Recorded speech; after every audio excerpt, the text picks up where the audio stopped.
troll because of how creepy and degrading he was with women. And his ads don't tell you about the time he told a Latina woman that because she was a Republican, she wasn't a real Latina. Can I hear it for our incredible conservative Latino women?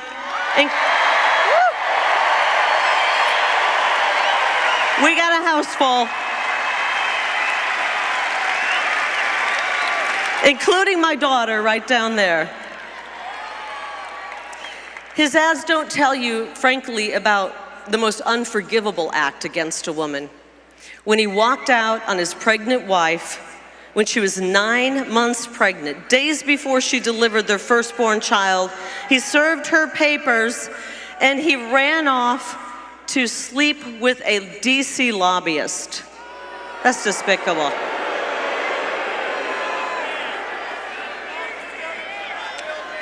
I can promise you, if Ruben Gallego will abandon his family to jump in bed with a lobbyist, he will abandon Arizona in favor of DC lobbyists every single vote.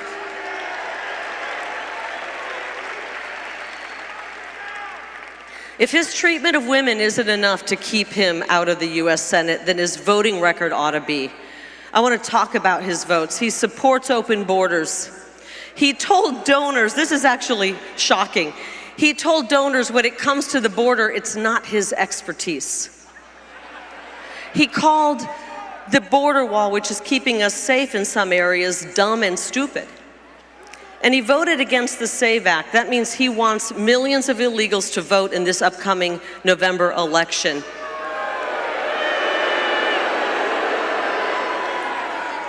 Bad idea, Ruben. He voted for sanctuary cities. He supports amnesty. He's weak on law and order. I don't even think he likes our police officers. He actually called them the bad guys. He did. The direct quote, in case the media wants to, fact check me, he said the bad guys are the ones behind the police line. How dare you, Ruben? How dare you? He marched and defund the police rallies, and then he threatened ICE agents. He's weak on the economy. He voted for legislation that resulted in this 40-year high inflation. That's why we can't afford anything.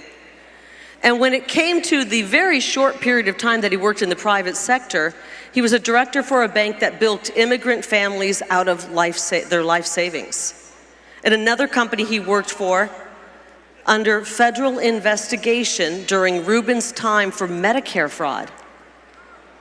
Guys, I'm telling you all this because the fake news media won't cover him. Let me tell you, if I had one of those digs against me, they would be all over it, and they won't cover him. If Ruben Gallego is willing to defraud Medicare, he's willing to cut Medicare.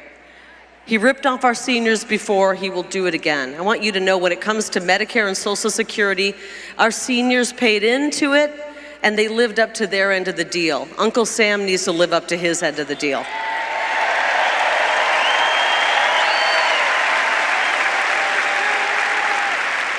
Let me be perfectly clear, when I'm in the US Senate, any politician that tries to lay a finger on your Medicare or your Social Security will have to go through me.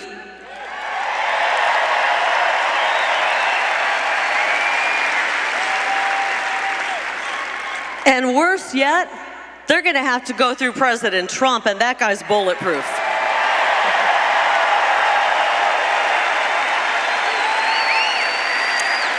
Arizona, we've got to reject the dead-end Biden-Harris agenda that Ruben Gallego voted for 100% of the time. We can't take 4 more years of this. But the good news is we don't have to take 4 more years of it. The problems we face are massive, but the solutions are so simple. America First policies, strong economy, safe border, safe streets, energy dominance, record low inflation, mortgage rates, unemployment. When we win, we're gonna bring back that hot job market that President Trump introduced. .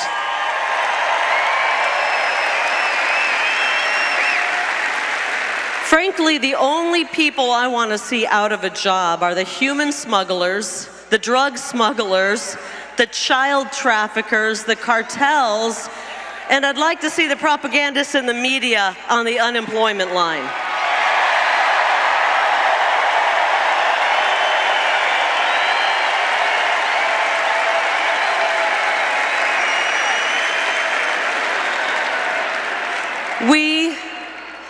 Arizona, we deserve clean, safe, and secure neighborhoods.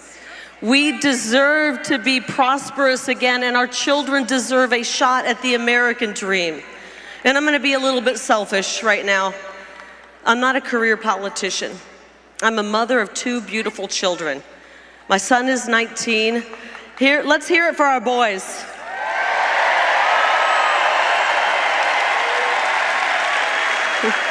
Our strong, young men, we need you guys. I'm worried about my son and daughter's future, and I'm worried about your future as well. I'm a fed-up mama bear who recognizes that President Trump is the only person who can lead us out of this nightmare and restore the American dream.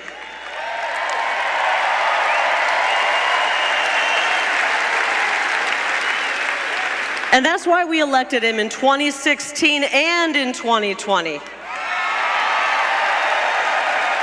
Are you ready to elect him again in 2024?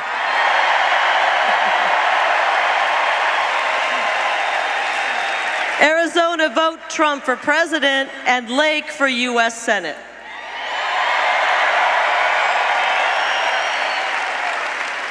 We know President Trump stands for American greatness. I will stand for Arizona greatness. So here's my promise to you, starting on day 1. I will work with President Trump to secure the border and finish the wall.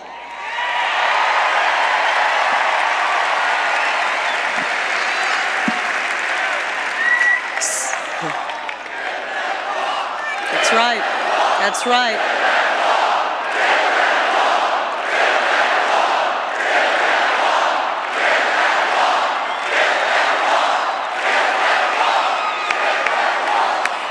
From the Gulf Coast all the way to the Pacific Ocean.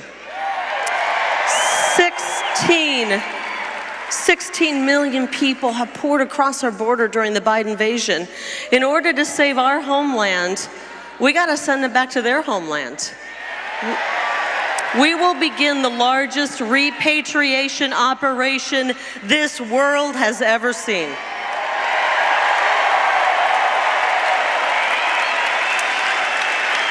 We will define the drug cartels. We will define the drug cartels as foreign terrorists, and we will use every ounce of energy our law enforcement and military has to put them out of business for good.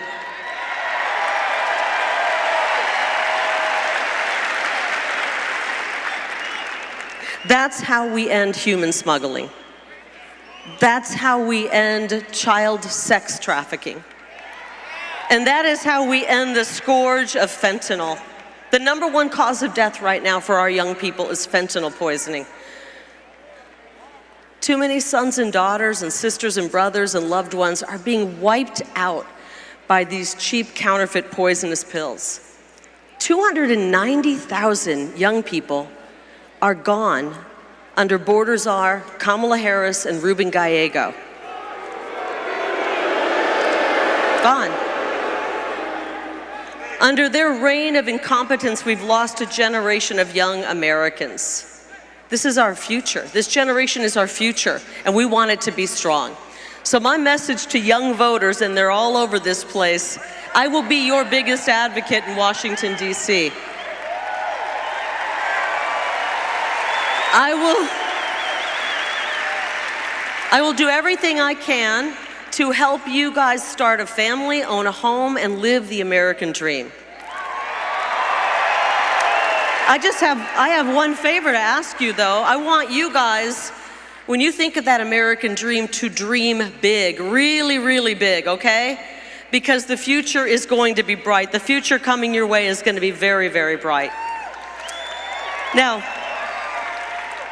couple more promises. Before I vote on any legislation, first of all, I plan to read it, okay?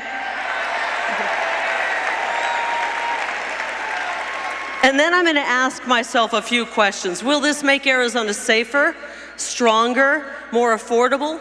Will it make our country more secure and prosperous?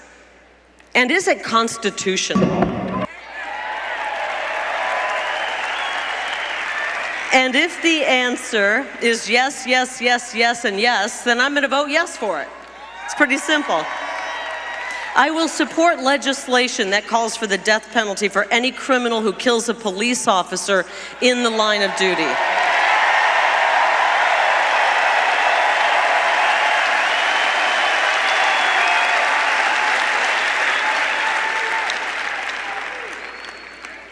And my message to law enforcement, any of you in this crowd, let me hear from you if you're in this crowd and you're law enforcement. And their families, any family of law enforcement here? I've got your back because you always have our back. I've got your back. And that's why the law enforcement unions around this state have endorsed me. Got a message to moms and dads. This is one's really near to my heart. I will crack down on any school pushing gender insanity on our precious children. We're done. We're done. We're done.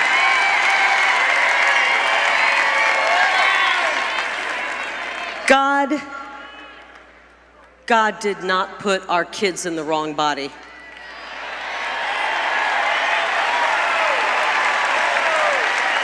The people pushing this sickness are in the wrong job. I will support education that focuses on teaching the fundamentals along with skills training so our kids are ready for the jobs right out of high school. And I will help save girls' sports and save women's athletic scholarships. Girl power.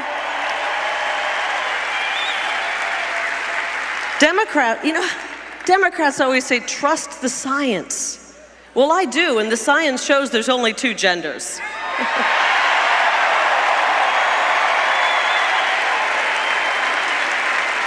Okay, finally, we're going to address the water issue in Arizona and the American.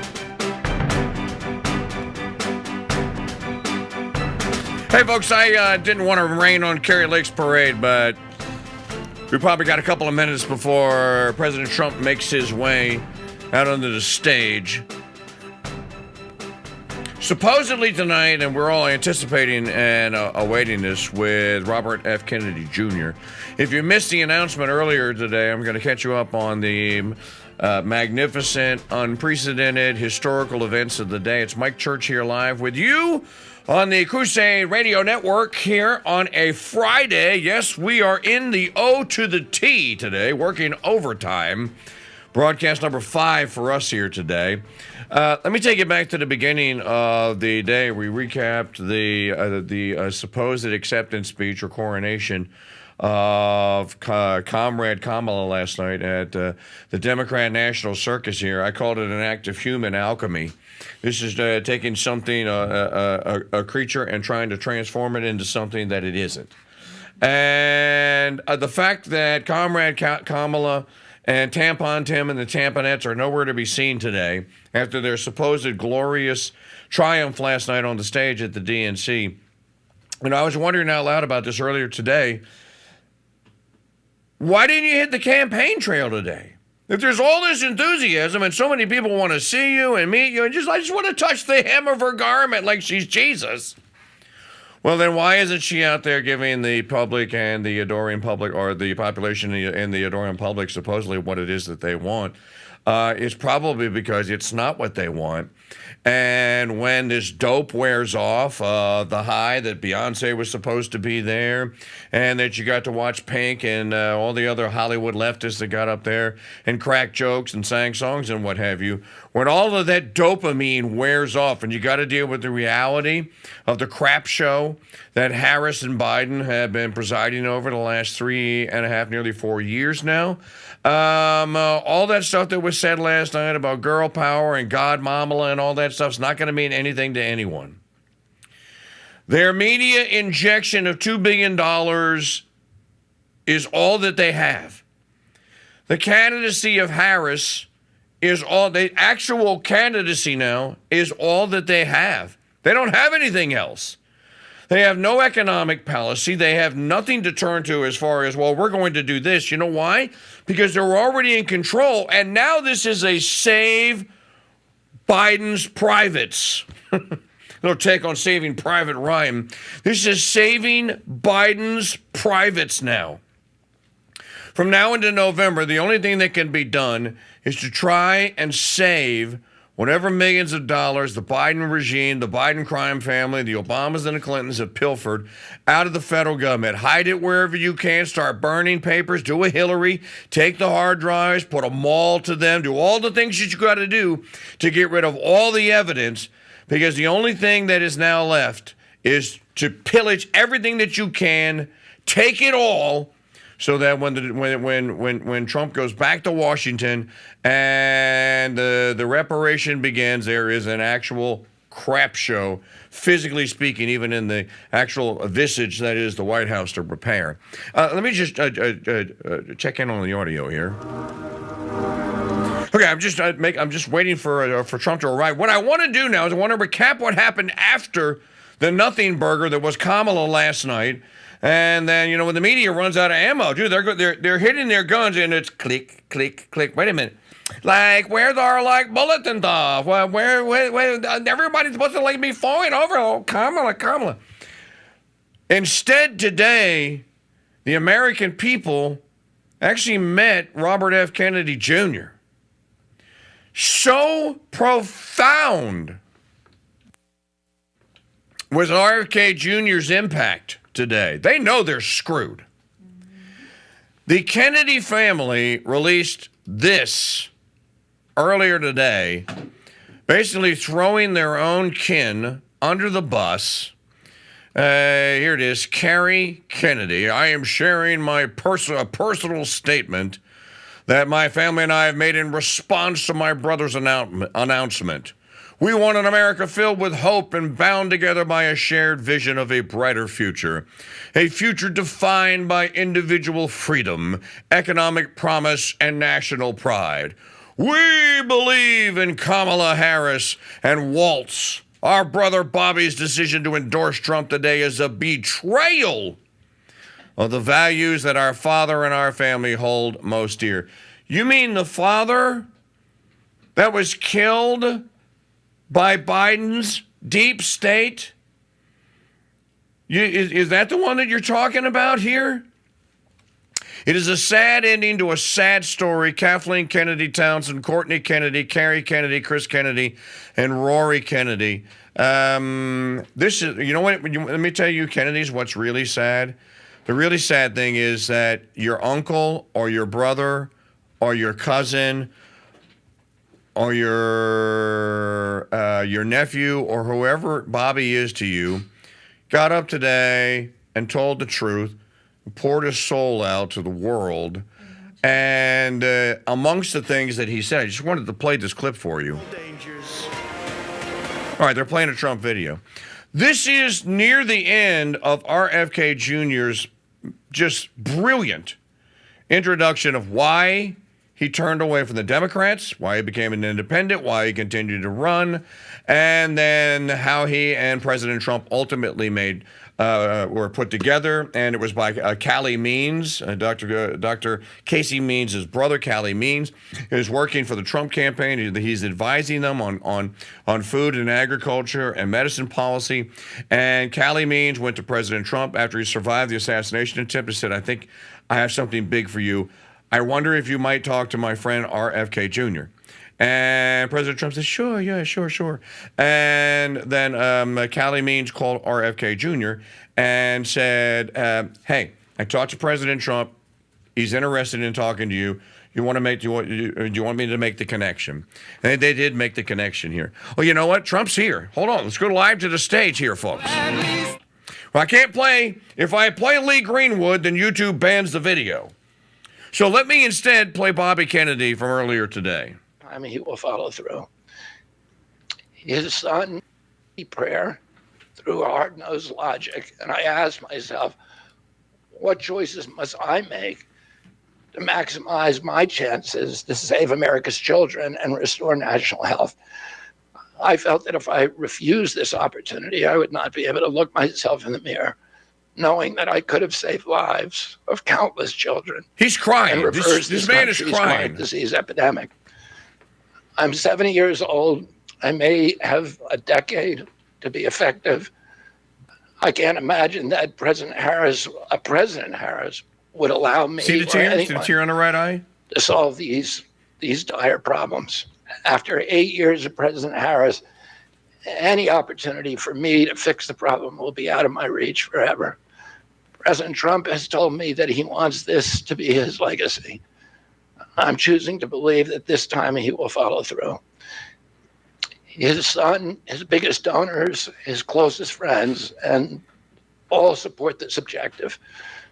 My joining the Trump campaign will be a difficult sacrifice for Crying. You see that? my Wiping the wife tear and away? children, but worthwhile if there's even a small chance of saving these kids. Ultimately, the only thing that will save our country and our children is if we choose to love our kids more than we hate each other. Wow. That's why I launched my campaign to unify America. My dad and uncle made such an enduring mark on the character of our nation, not so much because of any particular policies that they promoted, but because they were able to inspire profound love for our country and to fortify our sense of ourselves as a national community held together by ideals.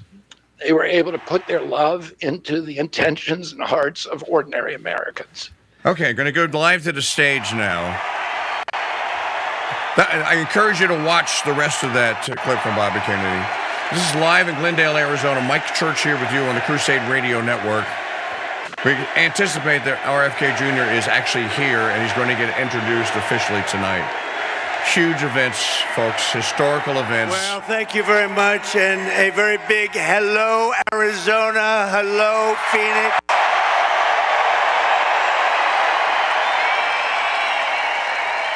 I'm thrilled to be back in this incredible state with thousands of proud, hardworking American patriots. That's what you are. You built our country. 74 days from now, can you imagine? 74 days. Then we gently move into that beautiful White House and we take over our country and we make it great again. We're going to win Arizona. We're going to defeat Comrade Kamala Harris.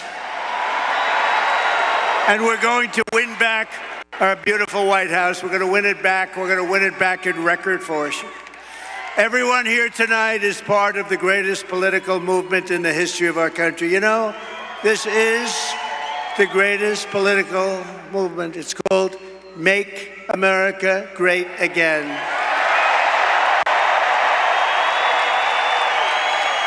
And it's right now bigger and better and stronger than it ever was before. You know, we won in 2016, and we did much better in 2020. A lot of people don't understand that, but we understand it. Millions and millions more votes. But those two are nothing like the spirit that we have now. It's amazing. And that's because we've seen how bad government can be. That's why it's combinations of a lot of things. But the job they've done in destroying our country is unbelievable, and people have seen it. And because of that, there's never been anything like this. Right, Carrie? Right?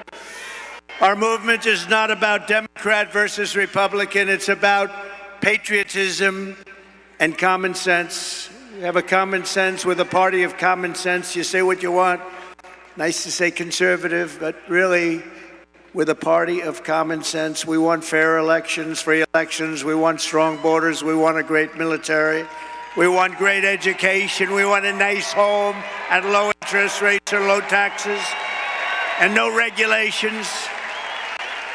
That's why we're welcoming support from millions and millions of disaffected Democrats, and they are joining like wildfire. Now, it's a little different than it was. You know, we had somebody, I was up 18 points, and they said, Joe, you can't win. You're getting out of the race. No, I want to go and give it a shot. No, Joe, you're getting out of the race, Joe. And if you don't do it the nice way, we'll do it the tough way, Joe. And he said, okay, and now I have a new opponent. This never happened before. We spent $100 million and a lot of time on defeating him. And as soon as he was gonzo, it all started with the debate. The debate. All that time, all that effort. A friend of mine said, you did a terrible job in the debate. I said, why do you say that? Everybody said I was brilliant. They said, no, you got him out of the race with that debate. It's all right. We have to do what we have to do, right? We have to do what we have to do. And now we have somebody that, in theory, should be easier to beat. In theory, because she's a radical left Marxist, and everybody knows it. But we're welcoming the support from millions of disaffected Democrats, independents, moderates, old-fashioned liberals who still believe in things like, little things like borders. I was there yesterday. That's a scary place. Sir, it's about time that you get out of the sun, sir. We're going to have to get you out of here, sir. Let's get the hell out of here. She was the border czar. She presided over the worst border in history, not American history, world history. Democracy, liberty, and of course, always the right of free speech. We don't really have free speech right now. The press, look at all of them. Look at all of them. Look at that. Wow. Man.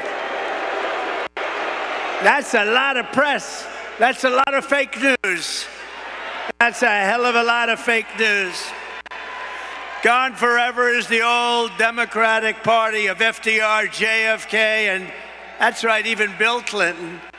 Kamala Harris's Democrat Party is the party of free health care for illegal aliens, communist-style price controls, defund the police. All her life she wants to defund the police. A little while ago she changed, didn't she, huh? Banning gas-powered cars and sex changes for minor children without parental consent. How about that one? How would you like that? Without parental consent. Can you imagine your kid comes home without parental consent? What happened to my baby? What happened? The true divide in American politics today is between these far-left fascists led by Harris and her group, and you know who her group is, and citizens of all political backgrounds who love our country, share traditional American values, the values that you have right here in this great state, and look past our differences to unite around a thing called our great American flag. And we should speak to our great congressmen and congresswomen. They ought to make it illegal to burn the American flag. If you burn the American flag, you go to jail for 1 year. 1 year, that's all, 1 year. You burn the American flag, because in Chicago at the Democrat deal, they were burning flags all over the place. You burn the American flag. They say it's unconstitutional to do that. I think it's constitutional. You burn the American flag, you go to jail for 1 year. Nobody's going to be burning the American flag anymore. Our opponents worship the deep state. We want to obliterate the deep state. Slight difference. Our opponents, thank you. Our opponents join with warmongers and neocons to wage endless wars, these wars that never end. We don't even know who the hell the country is that we're fighting. We believe that America is strongest when America is at peace. We want peace through strength. That's what we want. Like we had 4 years ago. We didn't have any wars, except we wiped out ISIS very quickly. It was supposed to take 5 years to beat ISIS. I did it in 3 weeks. They support coercive COVID vaccine mandates and want to fire you. If you don't obey, you get fired. We oppose these mandates as a fundamental violation of our God-given rights. We don't want the mandates. We don't want the mandates. They want to arrest their political opponents and silence those who disagree. We reject censorship in all forms, and we believe in freedom, open debate, and fair, equal, and impartial justice under the constitutional rule of law. Our opponents slander us as a threat to democracy. Trump is a threat to democracy. No, they're a threat to democracy. How many times have you heard, it's a talking point for them, right, Deb? It's a talking point. Donald Trump is a threat to democracy. And those guys say it too, because they're the same thing. They're like they're a subsidiary of the Democrat Party. Meanwhile, they rig their primaries. They force out Joe Biden. They force him out of the party. Joe Biden got 14 million votes in an unconstitutional coup, and they appoint a nominee who never got a single vote. And when she ran against this guy, and I'm no fan, he was the worst president in the history of our country, he let in millions and millions of people through her. Let in millions of people would destroy our country. But we're going to get those people out, the people that came in here from jails and prisons and mental institutions. But they threw them out. They ran against each other for the primary, and she never even made it to the first state, the great state of Iowa, never made it. And now she's the one running. A little strange, isn't it? You see, that's really a threat to democracy if you get right down to it, right? In our movement, we know that democracy does not mean rule by the Democrat establishment. It means rule by the American people. Tonight, I'm very pleased to welcome a man who has been an incredible champion for so many of these values that we all share, and we've shared them for a long time. I don't think too many of you people have heard of him. He's very low-key. He's a very low-key person, but he's highly respected. He is a great person. I've known him for so long. For the past 16 months, Robert F. Kennedy Jr.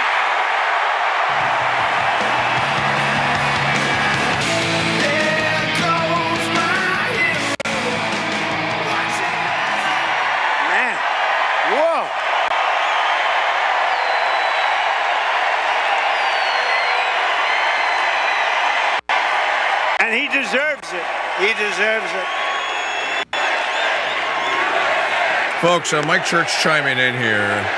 Not a dry eye in the church house. This is just such a historic, unbelievable moment. Patriots out there, Crusaders, take it in. For the past 16 take months, it in. Bobby has run an extraordinary campaign for President of the United States. I know, because he also went after me a couple of times. I didn't like it. And I mean this sincerely. Had he been allowed to enter the Democrat primary, he would have easily beaten Joe Biden, but they wouldn't let him in. They put up rules. I've never seen rules like he had to have 65% of the vote in order to run, little things like that. His candidacy has inspired millions and millions of Americans, raised critical issues that have been too long ignored in this country, and brought together people from across the political spectrum in a positive campaign grounded in the American values of his father, Robert Kennedy, a great man, and his uncle, President John F. Kennedy. And I know that they are looking down right now, and they are very, very proud of Bobby. I'm proud of Bobby. You want to know the truth?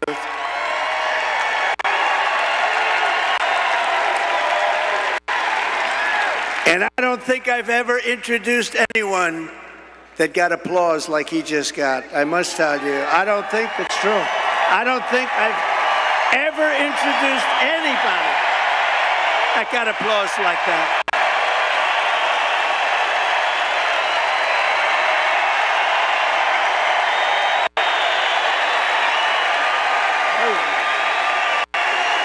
Amazing. It's true.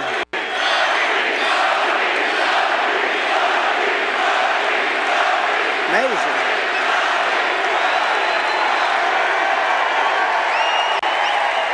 Soon after I can't even believe I have to say this, nearly assassinated in Pennsylvania last month, Bobby called me to express his best wishes.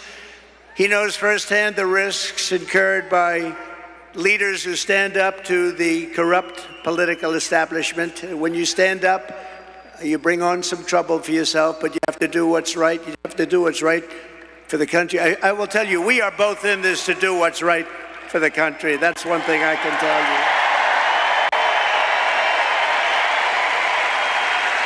you. He lost his father and uncle in service to our country, and Bobby himself was subject to repeated threats to his safety during the course of his campaign while being denied protection by the Harris-Biden administration. And this is a tribute in honor of Bobby.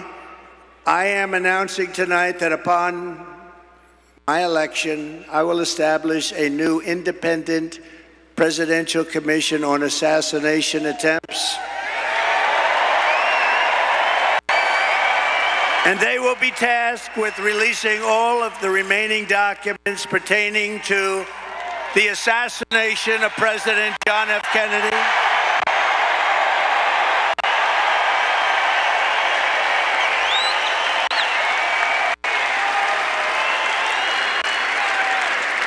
and they will also conduct a rigorous review of the attack last month.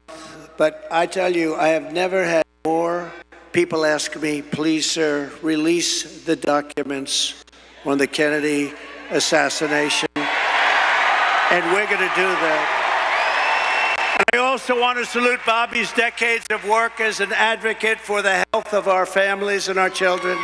Nobody's done more. Millions and millions of Americans who want clean air, clean water, and a healthy nation have concerns about toxins in our environment and pesticides in our food. That's why today I'm repeating my pledge to establish a panel of top experts working with Bobby to investigate what is causing the decades-long increase in chronic health problems and childhood diseases, including autoimmune disorders, autism, obesity, infertility, and many more. We want every child in America to grow up and to live a long and healthy life. So I just want to ask Bobby to speak for a little while. I'll stand aside. I'm going to stand aside. But I can only tell you, I've known him a long time. We've been a little bit on the opposite side of the equation, but I will say this, he is a brilliant, I still think of him as young. He's not that young. I always call him young, but he's not that young. But he is a phenomenal person, a phenomenal man who loves the people of this country as much as anybody can love the people of this country. So Bobby, please say a few words. Thank you very much.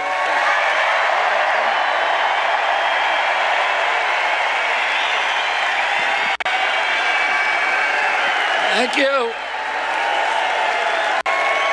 Thank you, President Trump.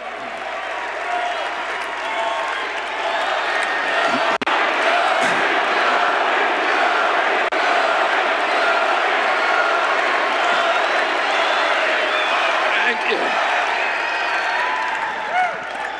Now, a few hours after the assassination attempt at Butler, I got a call from a safe food advocate named Kelly Means, who's been fighting for many years to try to end the corruption at CDC and FDA and USDA. And these institutions, these regulatory agencies are actually run by the big food processing companies, the big ag and the chemical companies that they're supposed to regulate. And he said to me that he'd been advising me for many years and on my campaign. And he told me that night that he was also advising President Trump. And he asked if I would talk to President Trump. And I said, of course. And about a few minutes later, I got a call from the president, and we talked. We had a very good talk. And then he invited me to come see him the next day, and I went to Minneapolis and saw him. We met again a couple of weeks later in Florida, and we talked about, not about the things that separate us because we don't agree on everything, but on the values and the issues that bind us together. And one of the issues that he talked about was having safe food and ending the chronic disease epidemic.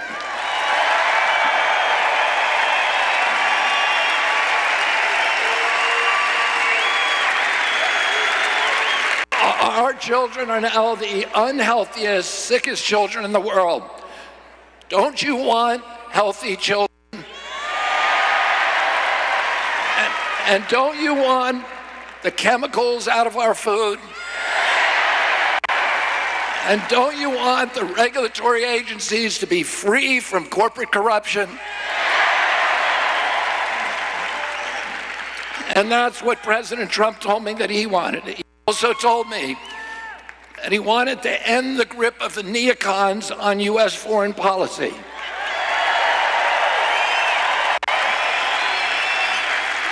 He said he didn't want any more $200 billion wars in Ukraine, that we could use that money back here in the United States.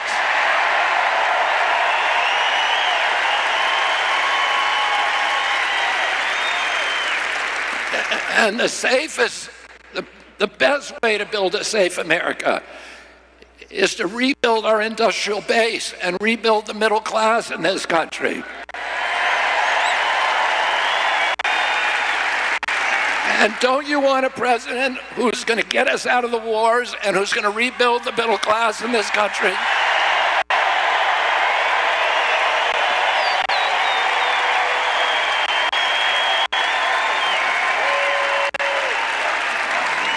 And he told me that he wanted to end the censorship because the whole basis of American democracy is the free flow of information. And we know that a government that can silence its opponents has license for any kind of atrocity.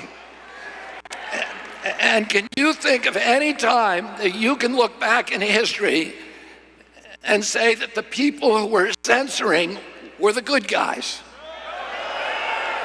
They're always the bad guys, because it's always the first step down that slippery slope to totalitarianism.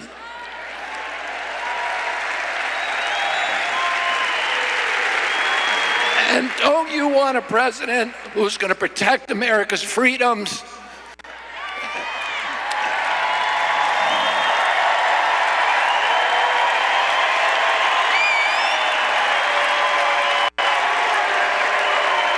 And who is going to protect us against totalitarianism?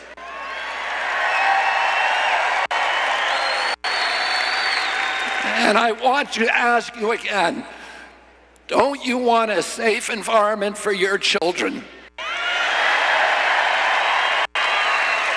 Don't you want to know that the food that you're feeding them is not filled with chemicals that are going to give them cancer and chronic disease?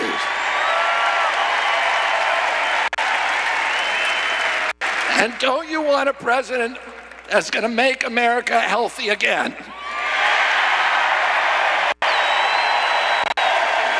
Thank you all very, very much, and God bless you, and God bless America.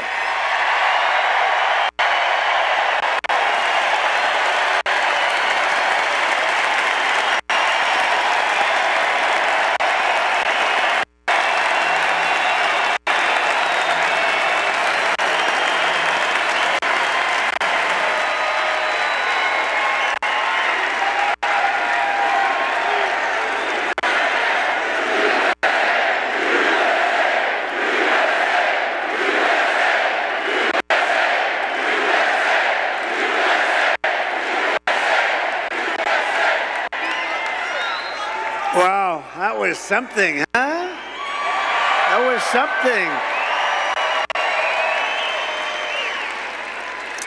Fantastic guy. You know, he did well, and the polls are good and all, but You have to remember, we have sort of like a two-party system. It was designed that way, and it's awfully tough. And as well as he did, he'd be at 10 and 15 and 16 points sometimes. That's a lot.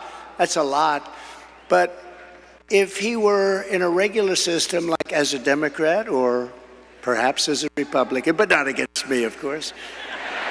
But if he were in a regular system, there are a lot of people that maybe liked him the best, but they said, we can't vote. So with all of those votes he was getting, he has a lot of votes that he could have gotten. I think he's going to have a huge influence. We're leading now, but I think he's going to have a huge influence on this campaign.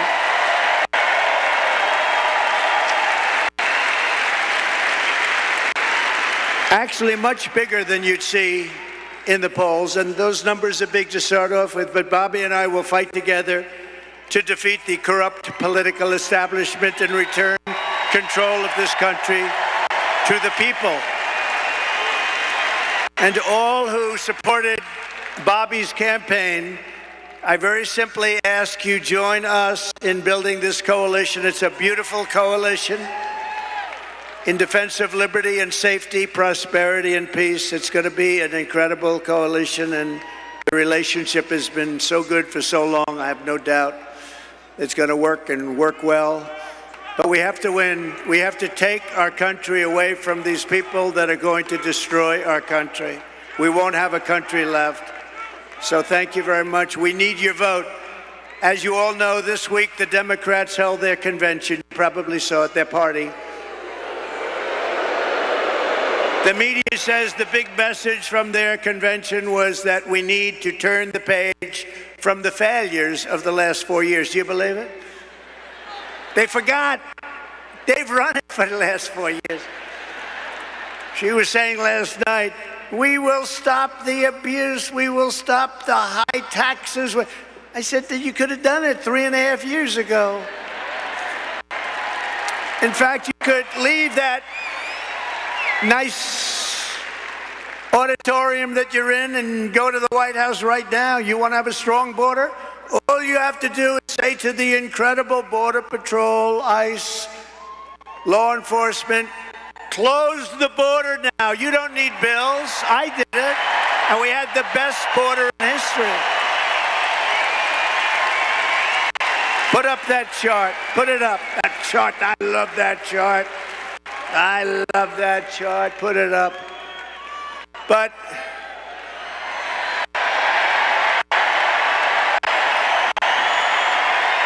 I love that chart.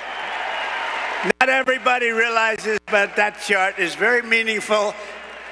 Even beyond the numbers that are on the chart, it shows the least numbers of illegal immigrants pouring into our country. Again, prisons from mental institutions, terrorists, where the bottom arrow is. But you know what? That chart is meaningful in many ways. Some people understand what I'm talking about. I love you, darling. I love you. I'm going to sleep with that chart tonight, Deb. I'm going to sleep with that chart. But isn't that a beautiful sight? Look at that. Look at that arrow. And then look what happens when that was my last week in office. And look what happens after I left. It's like a rocket ship. Look at that. Isn't that terrible? No vetting, no checking. We have no idea who they are. They just pour into our country by the millions and millions and millions. We need to turn the page of 4 years of calamity and failure. They have had calamity and failure, and say, Kamala, you've done a horrible job. You've been the worst vice president in the history of our country. Kamala, you're fired. You're fired. Get out. Get out. Get out, Kamala.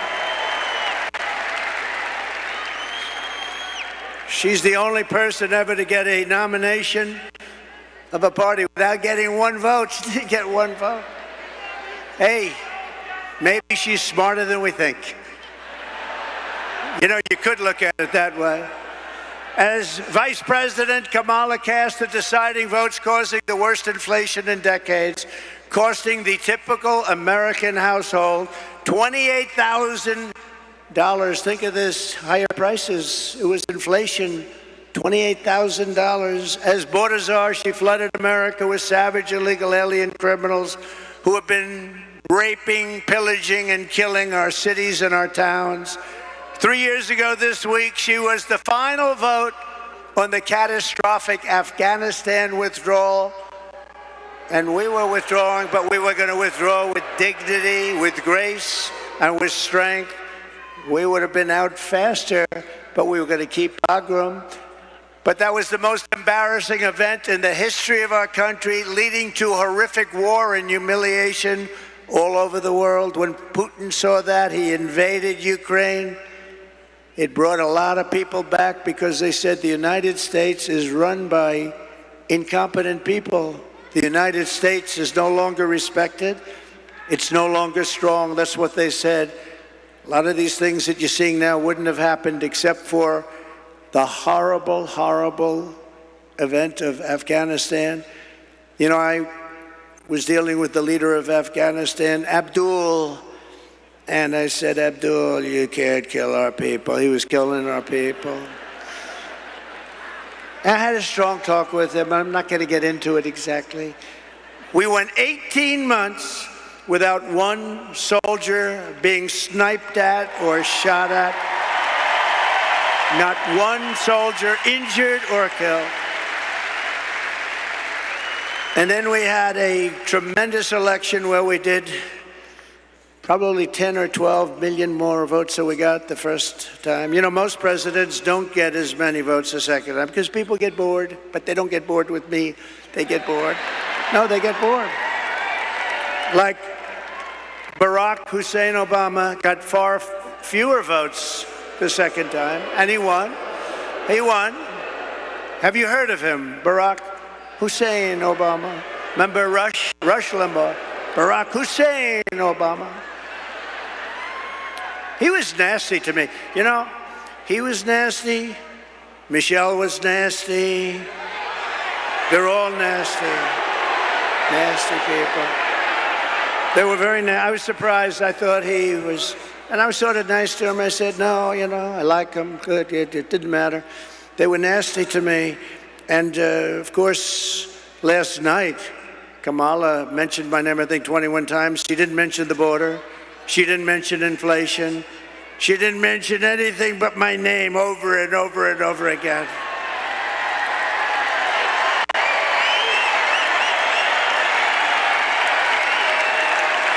She blamed me for the border. I haven't been there in 4 years. You saw it. I had the safest border, the best border we've ever had. She blamed me for the border. They lied so much. They lied about everything. She said I was involved with something called Project 25. I don't even know what the hell it is. No, they really were nasty. And then they say to me, sir, please stick to policy. Don't stick to personality. You should be nice to people, sir. You have to be nice. I call them up. My geniuses, they get paid a fortune. Actually, not that much. But I call up my people. I say, they're knocking the hell out of me, and you say I shouldn't get personal. I have to get personal, don't I? I have to get personal. I have to get personal. They get personal. But I'm going to do my best. So they're allowed to get personal with me, but I'm not allowed to get personal to them.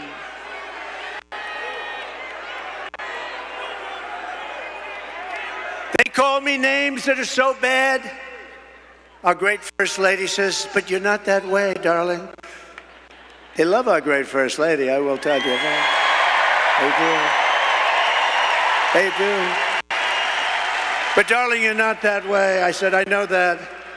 And if I say something just slightly out of order, like, she didn't do a very good job last night, please never, ever mention look or anything like that. If you ever say, she didn't look really great, that's the end of your political career, so I wouldn't say a thing like that. How about her opening where she said, thank you, thank you, thank you, thank you, thank you, thank you, thank you, thank you, thank you. I said, what the hell is wrong with her, Deb? Debbie Lesko, she's a winner. Is that Sheriff Joe? Oh.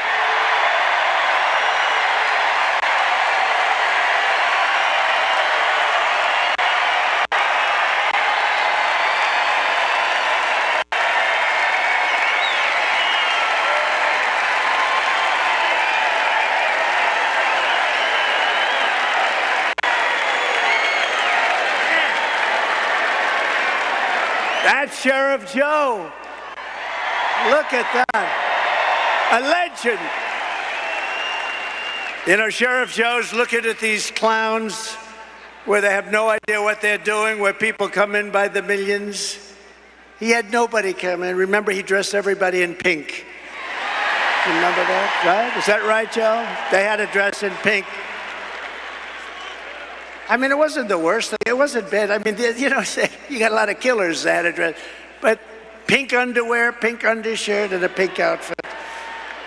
Because he didn't want them coming into our country. Do you remember Arizona when Sheriff Joe was at the border? You didn't have people coming in.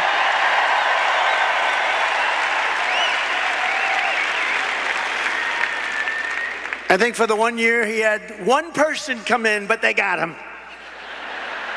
Now we have 3 million people coming in through your border. Your border. Oh, through the whole thing, it's ridiculous. It's not. Joe, it's an honor, and I'll tell you, people didn't treat you right. You are a legend, and you did a job like nobody else. True.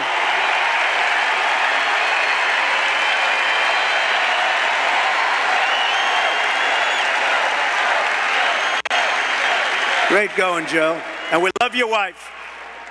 He lost his wife a few years ago, and she was a hell of a woman, right, Joe? But she's looking down at you, and she's proud of you. She's saying, you did very well with this group of people.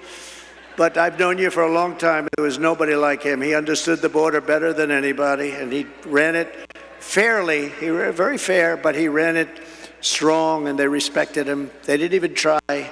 So thank you very much, Joe. Your wife she's proud of you. She's proud of you. Very proud of you. We're grateful to be joined tonight by the founder of Turning Point Action, a gentleman named Charlie Kirk.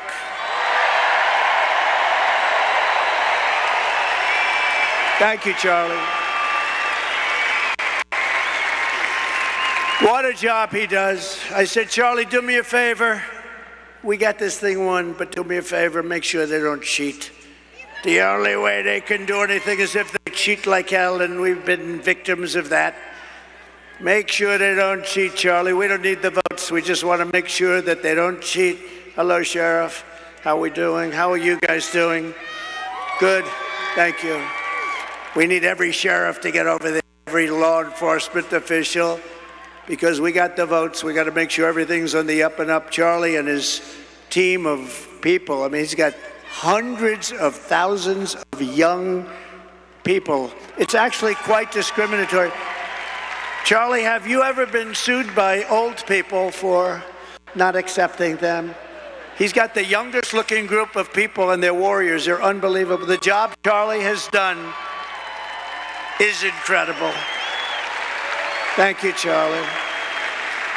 Thank you, Charlie. The job he's done is really incredible. Also with us is an incredible congresswoman who has decided to go onto a certain board. Do you know what I'm talking about? The most important board maybe in the whole country.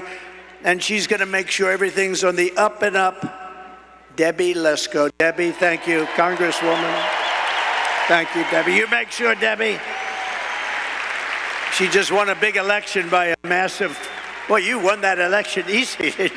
She won it pretty easy. Another person who's a friend of mine, he's a warrior for a long time. He's great. He loves his state, he loves our country. Andy Biggs, Congressman Andy Biggs. Thank you, Andy. Thank you.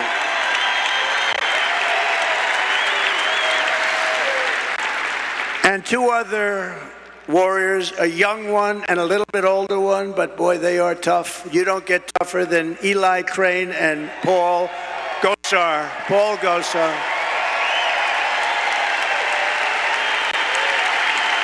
Great, thank you, Eli. Great, great. Beautiful. great people. And the next congressman from Arizona's 8th District, Abe Hamadeh. Wow.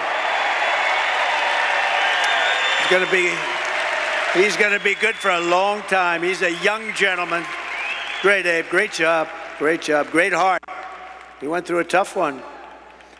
Arizona GOP chairwoman, she is doing a job. Gina Swoboda. Gina. She is doing a job.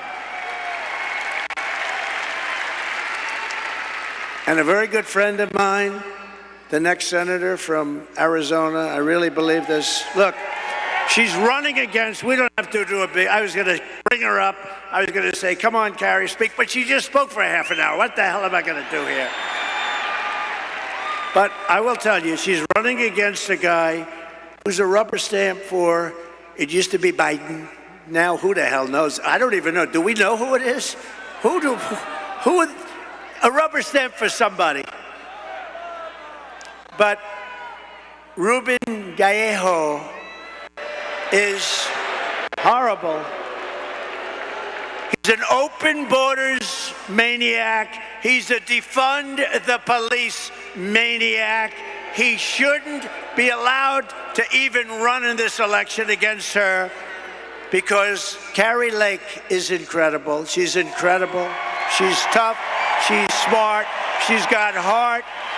And she should be your next senator. I hope you win this sucker because you are winning. You're running against a guy that cannot carry your shoes. I'm being nice. You know the expression, can't carry her shoes. And you're going to have a big victory, and we're going to work together, and we're going to make sure we win this state. I say this presidentially, if we win this state, which we're expected to, we're leading and all of that, we win the presidency, and we have to take Carrie Lake with us. Go get him. Go get him, Carrie.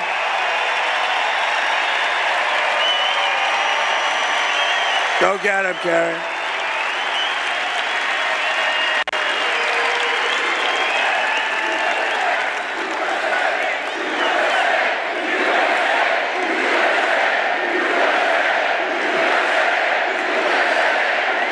Very important. And honestly, and forget, we all know Carrie. She's been a newscaster for 22 years. Everybody knows her. She's she's never had a problem. She's solid as a rock. This guy is a freaking loser. He's a loser. So with that, we'll go on. But good luck, Carrie. We love you. Special.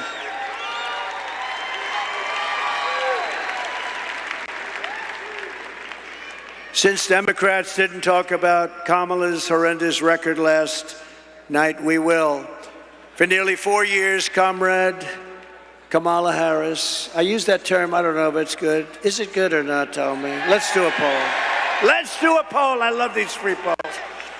Instead of spending $250,000 to a pollster that doesn't even poll, you know what they do? They take your money, they say, let's see, all right, 49 to 51, all right. It's one of the greatest businesses in history. I get a free poll here. Do you like the name? She's a radical left lunatic, okay?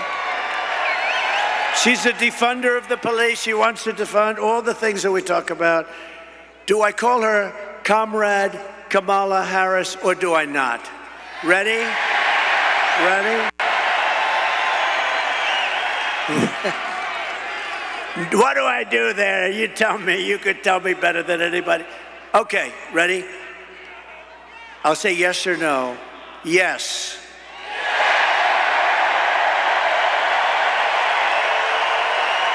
No. Comrade Kamala Harris.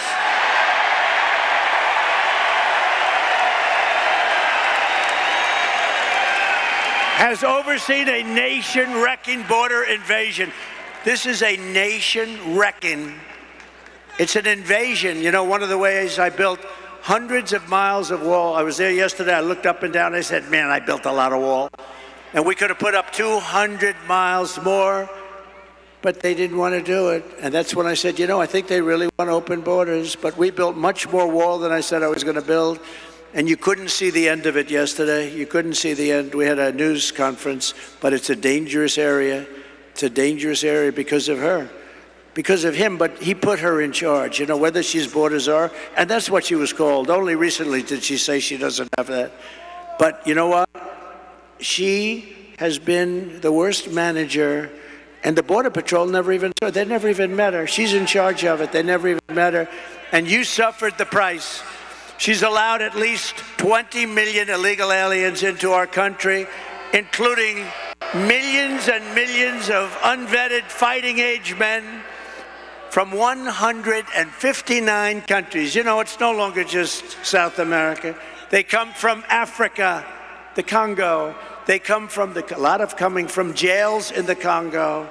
Let me tell you, these people, the nice thing, they make our criminals look like the nicest people on earth. That's how tough they are. They come from the Middle East. They come from areas that we're fighting. They come from enemy terrain. They come from all over the world, and they do come from South America, but not only from South America. 159 different countries in the last year. And they're totally unchecked and unvetted. Every single year she's been in office, she has set an all-time high illegal border crossings record, triple and quadruple what the year before, where I'd have like 150,000 and she'd have 2.5 million. What she has done to this country, nobody can tell you. You know, she destroyed San Francisco as the district attorney. She destroyed California, you know that, this is a woman that's going to take, she destroyed California. She had a policy, if you steal less than $950, you're allowed to keep it. You can go, we're not going to prosecute. So criminals are walking into stores, mean, nasty guys, rough guys, and they take calculators and they calculate, let's say I want to get up. They walk out, then they walk back in. The whole thing, this is who we're going to have running our country? I don't think so. And nobody lies like her. She's a liar. She makes up crap. She's the one going to raise. You know, she said, Donald Trump is going to raise. You know why? She said I was going to raise it. Because I'm going to put tariffs on other countries coming into our country. And that has nothing to do with taxes to us. That's a tax on another country. And I did it with China, and we had no inflation. You know, I had no inflation. I took in hundreds of billions of dollars from China, and not one other president took in 10 cents. They were all, oh, China, we're afraid of China. We're afraid of China. According to a new DHS report, Kamala Harris also lost, and this is impossible to believe. Listen to this, 325,000 migrant children are gone. They're missing. She allowed them to be trafficked into our country. Many of these children are now in sex slavery or they're dead, probably mostly dead. They will never see their homes or their parents again. They were swiped out of their homes. They were taken out of their homes. This is a government number, 325,000 children, sex slaves, or they're dead. Many are dead. Hamas has so little respect for Kamala and Joe Biden, crooked Joe Biden, that the hostages that they're talking about all the time, I believe they're largely gone. I believe they're largely gone. So sad. When you look at what happened, when you look at that attack on October 7th, I believe they're gone. And the reason they're not negotiating, you know, it says Hamas has decided not to negotiate because what they want back are the hostages. And I think those hostages, for the most part, aren't around anymore. And so they said, oh boy, we can't really negotiate because we don't have the hostages. The hostages are largely gone. How sad, how terribly sad. If they feared and respected Joe Biden and Kamala, they would never have killed those hostages. They would have never attacked. They would never have attacked when I was president. Iran was broke. Iran was broke. I told China, if you spend any money on buying oil from Iran, you'll never do business in the United States again, and we're going to put a 200% tariff on you. And Iran was broke, and they had no money for Hamas, and they had no money for Hezbollah. You can check your numbers. Look at it. When my last year, they had no money. We had no terrorism. You know, for 4 years, I didn't have any terrorism. Do you notice that? None. And when they asked Viktor Orban, the prime minister of Hungary, very strong guy, what is the reason that things are so bad now? The Middle East is blowing up. Russia's blowing up with Ukraine. There's wars starting all over the place. Looks like bad things could happen in Taiwan with China. What's the reason? He says, you got to get Donald Trump back as president. You won't have any problems. That's what he said. It's true. It's true. They respected your country. They respected your leader, but they respected our country. Now they laugh at our country. Our country has become a joke. She's provided deportation immunity to the vast majority of criminal aliens living inside the United States and is importing MS-13 gang members, known as the most violent gang of them all, into our cities and into our high school. Think of it, they're coming into our high schools. Kamala has set loose thousands of Venezuelan gang members who, according to law enforcement bulletins, have been given a license to shoot American police officers. You know that, right? Under Harris, ICE deportations are at the lowest level in history, the history of our country. She supports deadly sanctuary cities. Now, of course, she's flip-flopping on everything. You do know that, right? You know that, Joe? She's flip-flopping on everything. Debbie, right? She's a flip-flopper. Andy, she's a flip-flopper. She flip-flops on everything because she was polled. She said she didn't do too well. That's probably why she was the first out of 22 people. I can't get over it. She was the first failure. And now she's running. Oh, we're going to beat her. I look forward to the debate, too. I do look forward to the debate. Look forward to it. She called for abolishing ICE. These are great patriots who are tough as hell. You need tough people. She's compared ICE agents to the KKK. She wants to repeal the federal law that makes illegal immigration a crime, making illegal immigration totally legal. It's okay to come into our country. She wants to release all of the thousands of criminal illegal aliens that are locked up in detention centers, and these are the toughest of them all. She wants to release them into our country. We have detention centers for the toughest of them all. She says, we're going to release them. Now, maybe they'll ask her tonight, oh, no, I would never do that. She might change. She's changing and everything. But don't forget, if the election ever went haywire, if they can find a way to cheat enough and she wins, in quote, she wins, she's going to do everything that you wouldn't dream of, including no fracking. She didn't discuss fracking last night. No fracking in Pennsylvania. I can't imagine she can do well in Pennsylvania. 500,000 jobs are involved with fracking, and a huge amount of their budget, everything's involved with fracking, and she's against it. In her speech last night, she lied about almost everything. She lied when she said, I was going to raise taxes. No, I'm lowering taxes. She's the one. She lied and said that, oh, this is the best. I'm going to be the one, and I was already there. I didn't touch your Social Security, and a lot of Democrats wanted me to. She lied when she said that I want to cut Social Security and Medicare. No. She wants to cut it because she wants to have the illegal immigrants coming into our country to go on Social Security and Medicare, which will destroy Social Security and Medicare.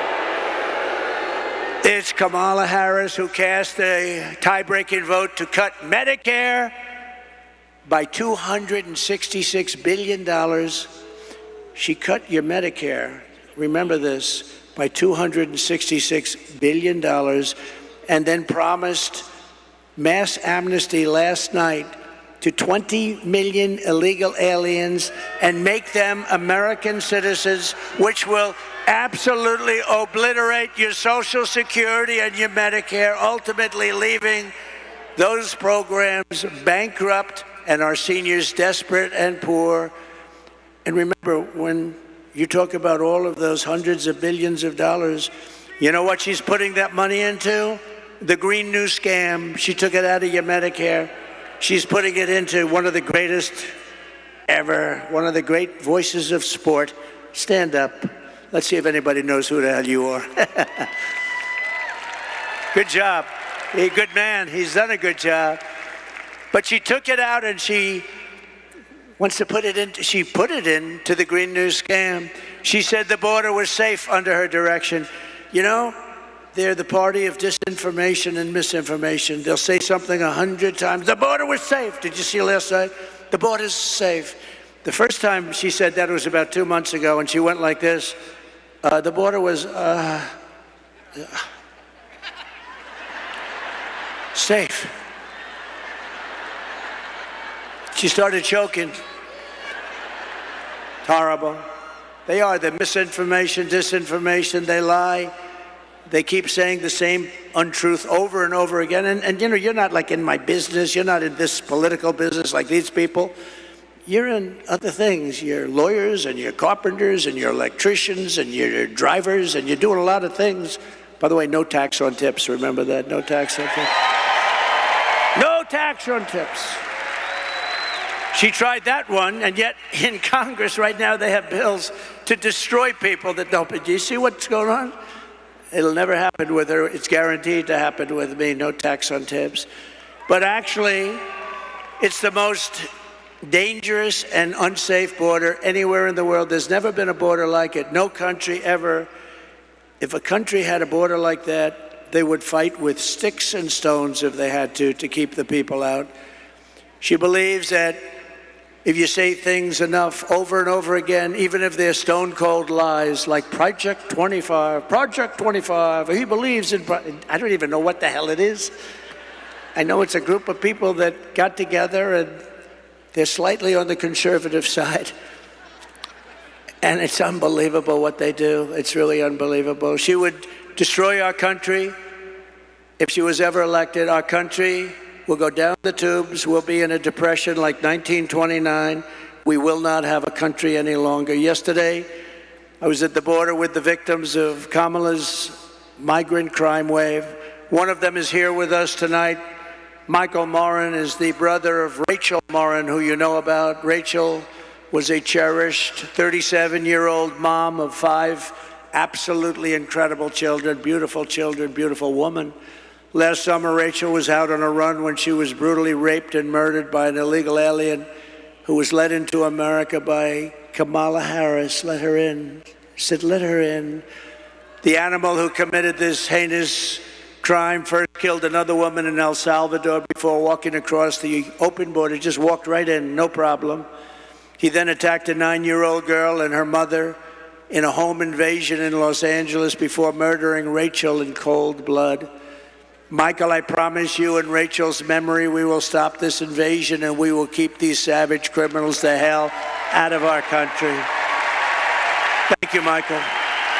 Please. Thank you. So sorry, Michael. So sorry. Say hello to your parents and everybody, okay? Thank you. So horrible. We are so sorry, Michael. Thank you for being here. According to her own administration statistics on crime victims, Kamala Harris has presided over a 43% increase in violent crime. These are government numbers, by the way, including 58% increase in rape, 89% increase in aggravated assault, and 56% increase in robbery. During the riots of 2020, she encouraged her followers to donate to bail criminals, looters, and arsonists and killers. People died, including Sean Michael Tillman, a dangerous repeat offender who went on to shoot and kill a Minnesota man 6 times in the head. He shot him 6 times in the head and torso. And Kamala let him out, let him go. While Kamala Harris was DA of Sanctuary City, San Francisco, 20 years ago, maybe the greatest city in the world. Today it's unlivable. She ignored the pleas of victims' family. Please, please let us do, please don't do this to us. And refused to seek the death penalty against an illegal alien MS-13 gang member, one of the worst murderers they've seen in years, who murdered an innocent man and his 2 sons and didn't even remember he did it. As California Attorney General, she redefined child sex trafficking, assault with a deadly weapon, and rape of an unconscious person as a non-violent crime. Comrade Kamala Harris destroyed single-handedly, with some help from the worst governor in our nation, Gavin Newsom, both San Francisco and California itself. He's a terrible governor. What a governor. For years, but you know, she might have picked a worse one. If you look at the numbers in Minnesota, we hope we're going to win Minnesota. You know, it hasn't been won since 1972, Richard Nixon. But we're doing well there too, but the governor is horrible. You know what he did? He approved a bill to give tampons in every young man's bathroom. Right? Think of that. This is what we have. This is our vice president, our potential president. Tampons in boys' bathrooms. For years, Kamala Harris has pushed legislation to strip police officers of protection, trying to bankrupt them and ruin their lives for doing their jobs. No protection, no immunity, no nothing. She even endorsed defund the police. I will never defund the police. I will only fund the police and fund them with plenty of money and pride. I will always back our law enforcement heroes in blue.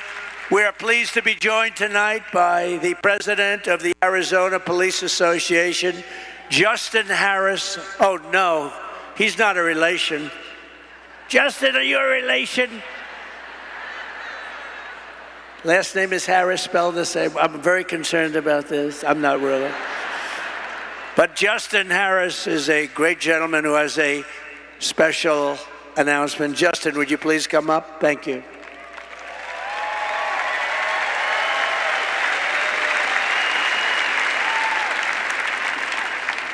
It's an interest. I'm not worried about it. Thank you, great. Thank you, great, sir. Thank you. Thank you.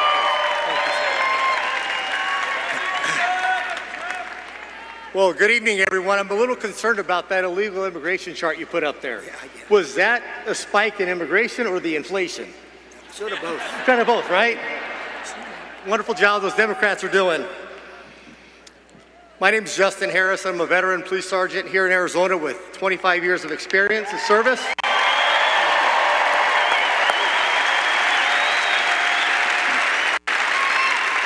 And I also have the privilege and the honor to serve as the state president of the Arizona Police Officers Association.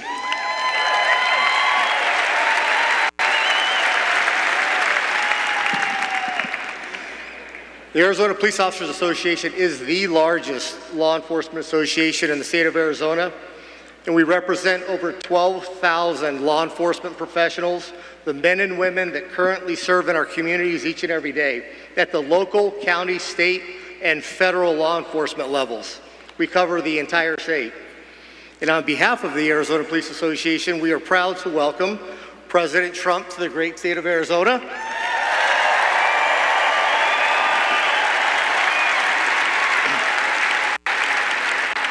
And to the wonderful city of Glendale, home of Luke Air Force Base.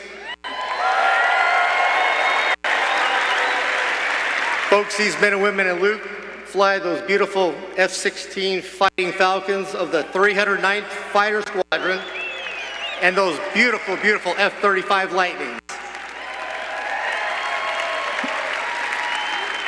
Nothing like hearing those jets flying overhead, which that's the sound of freedom and American ingenuity.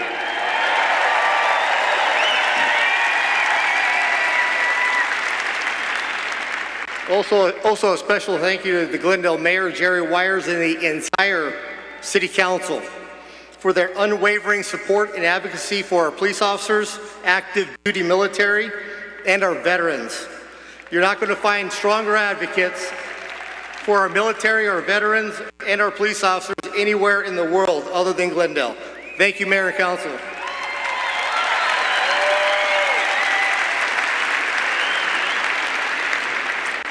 Also, I wanted to give a special thanks to the men and women of the Glendale Police Department, the best and most professional police department in the country. Okay, thank you. With a special thanks to Police Chief Chris Briggs and the other 8 West Valley Coalition departments that allowed us to use their law enforcement officers here today to keep us all safe. Thank you, gentlemen and women.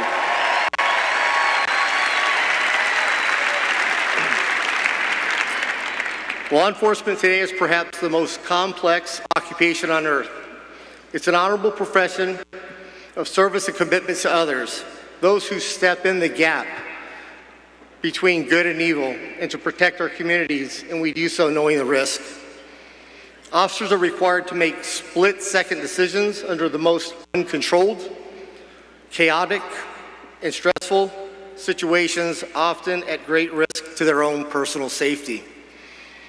Given the literally millions of contacts between officers and the communities annually, with a few exceptions, officers make those decisions correctly as trained and in accordance with the law. But high profile does not mean high frequency. Currently, in this day and age of instant information, social media, and videos, there's an unrealistic expectation of absolute perfection. It is not possible to be perfect every time because we hire from the human race. People are not perfect. Good people can make mistakes. However, the constant orchestrated villainization of police officers has eroded the public's trust. It has encouraged an air of obstinance, disrespect, and assaultive attitudes and behavior towards police officers. What was that name we called her? Was that Comrade Kamala? Was that what it was?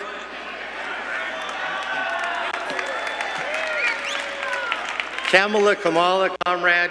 Well, what we do know is she supported defunding the police, and the best term is they wanted to reimagine policing. I don't know what that means.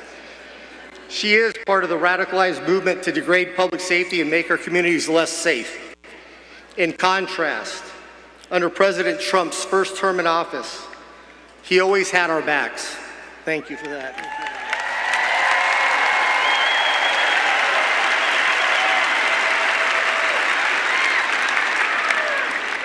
He never rushed to judgment, and he never, ever in a lifetime called to defund the police, ever.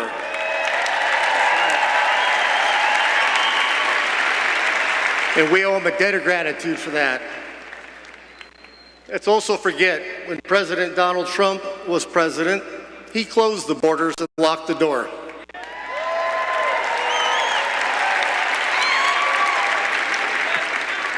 Border czar Kamala Harris opened the door and let everybody in.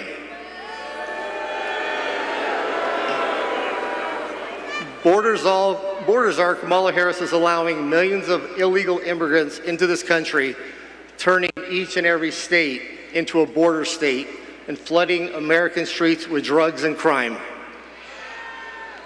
The Democrats haven't quite figured this out yet, but it's not rocket science. But open borders equals more crime. Close the border.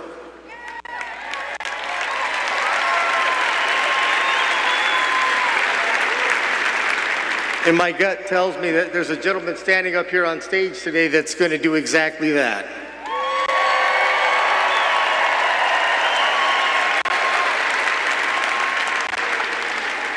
President Donald Trump has in the past and will again make America great again by tackling lawlessness head on.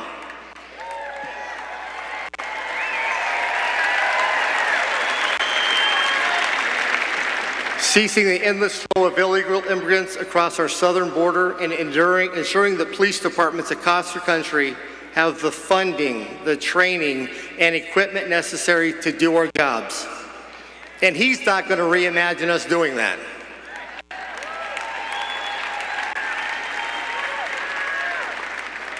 President Trump will stop the multi-million-dollar illicit trade that occurs each and every day at the border.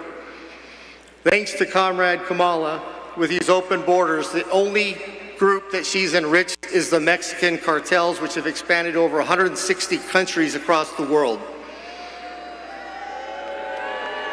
They've done this by using human beings and human trafficking and treating them like dogs. The flow of illegal drugs in this country is unmatched in history. And they also have illegal vaping devices that are harming our communities and killing our kids, all being imported from China through the cartels. This has to stop. Kamala Harris, as border czar, deliberately obliterated the U.S. border to flood the country with illegals. They canceled the wall. They implemented catch and release and terminated Remain in Mexico and effectively shut down ICE, pulling those agents off of the front line, putting them in administrative duties to do paperwork and change diapers. Meanwhile, the front door of our country is wide open. President Trump will stop this.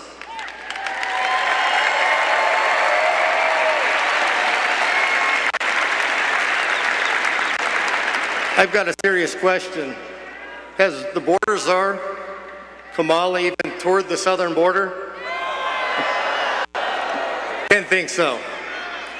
Has President Donald Trump toured the border? Yes, he has. And I heard the cartels went running. On average, there's over 5,000 illegal immigrants are being released into the country every day. Our country. We don't know who they are, don't know where they came from, can't even account for them. For 38 straight months, the monthly border encounters have been higher than even the highest month seen under the Trump administration. You can't tell me this isn't being done deliberately, because it is. In 2023 alone, more than 900,000 illegal immigrants were released into the interior of the U.S., unaccounted for, waiting for court dates, and nobody knows where they're at.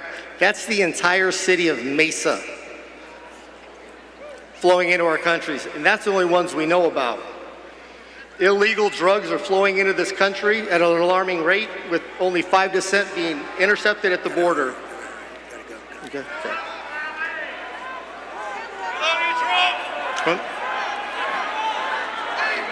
You got it. Folks, let me finish up here, please. This country, our family, our communities, and everything that each of us holds dear and near to our hearts cannot endure another 4 years of a clueless president that cares more about the color of her curtains than the safety and prosperity of our great country and its people. It is clear who supports law enforcement, law and order, and that's President Trump. His unwavering shown commitment to the rule of law of the men and women to place their lives on the line every day.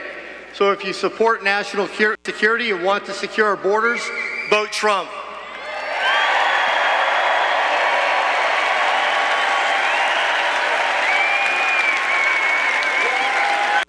If you support law enforcement and safe communities, vote Trump.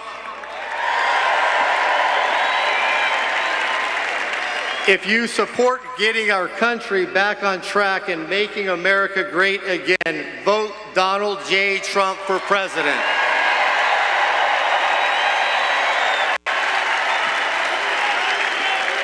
And this is why the Arizona Police Association and our 12,000 members, family, and friends are proud to extend our endorsement to Donald J. Trump for President of the United States of America. Thank you. God bless.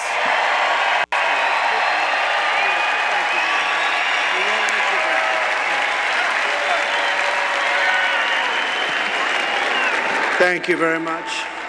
Wow, that's a great endorsement. Means a lot. So just in closing, I want to say that from the moment we take back the White House from Kamala Harris and crooked Joe Biden, crooked is a $4 bill, used to say $3 bill, now we say $4 bill. I believe we're going to have the 4 greatest years in the history of our country. Starting on day 1, I will seal the border and stop the migrant invasion of our country. We will carry out the largest deportation operation in American history, larger even than President Dwight D. Eisenhower in the 1950s, who was a big believer in borders. We will defeat inflation and we will make America affordable again. You're going to have an affordable country again. We will make America the dominant energy producer in the world by far. It won't even be close.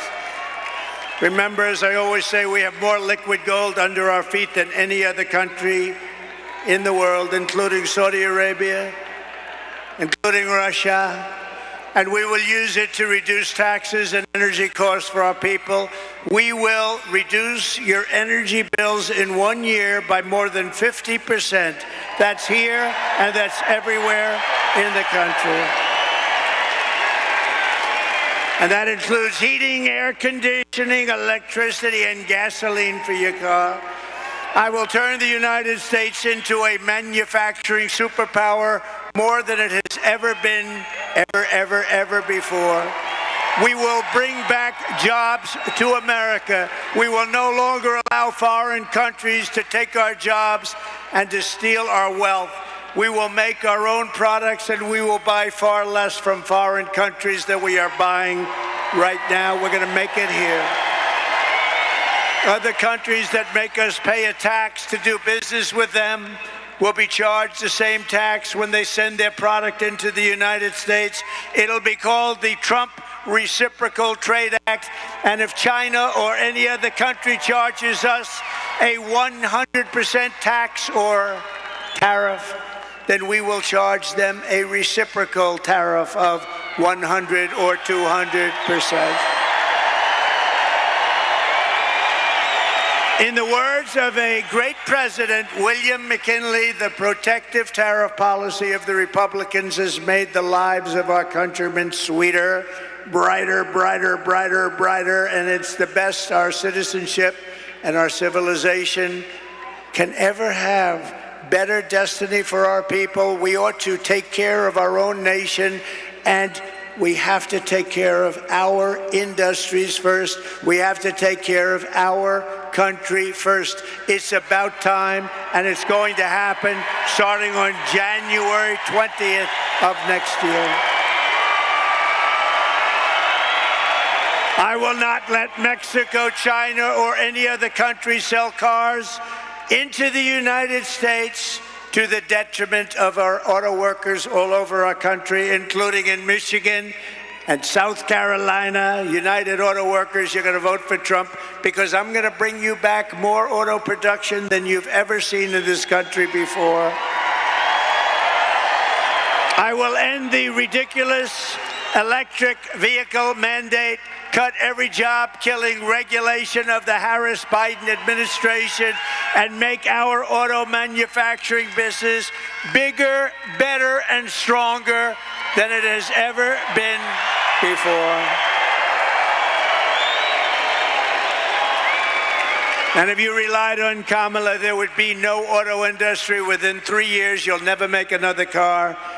When I am back in the White House, we will pass large tax cuts for our workers, and there will be, as I said, no tax on tips. And that means if you're a restaurant worker, a bartender, hospitality worker, caddy, barber, mover, driver, or anyone else who relies on tip income, your tips will be 100% yours to keep. You will no longer be harassed by your government. And I will fight for and protect your Social Security and your Medicare with no cuts and no changes in age. We're not going to move it up. They want to move it up 5 years. We're not doing it. Darling, when do we get our Social Security? Well, they just moved it up 5 years. You're not going to happen with me. It's going to happen with them. They're going to destroy your Social Security. And we will have no tax on Social Security benefits for seniors.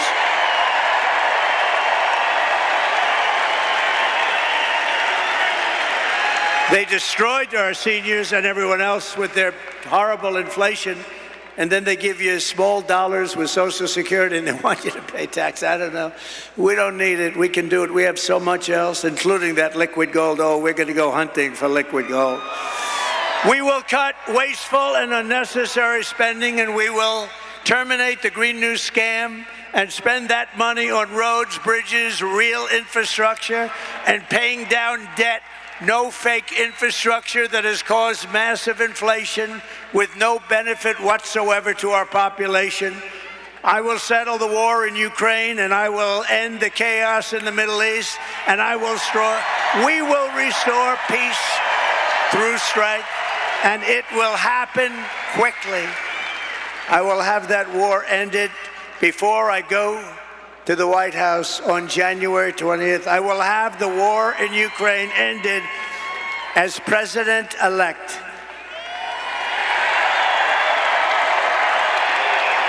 And we will end the weaponization of government against the American people, including myself, by the way. They've weaponized the government against the political opponent. Can you imagine? But you just saw we won the big case down in Florida. Everyone said, oh. They weaponized it. They got their Justice Department to go after their political opponent, but they're not doing well. I'm the only one that ever happened to where my numbers went up. What do you think about that, Mr. Congressman? I don't think it's ever happened. They go after me and my numbers go up. Somebody's got to explain this. We will rebuild our cities, including Washington, D.C., making them safe, clean, and beautiful once again. And we will keep the U.S. dollar as the world's reserve currency, because right now it is under siege. And this is how we will end the era of inflation, mayhem, and misery under Kamala and Crooked Joe, and unleash safety, prosperity, peace for Americans of every race, religion, color, and creed. Together we will deliver low taxes, low regulations, low energy costs, low interest costs, low inflation. And that's for everyone. We're talking about everyone. We want to make sure everyone can afford groceries, a car, and a home. We will stop the invasion, end migrant crime, support our great police, strengthen our military, build a missile defense shield around our country, keep critical race theory and transgender insanity out of our schools, and we will keep men out of women's sports.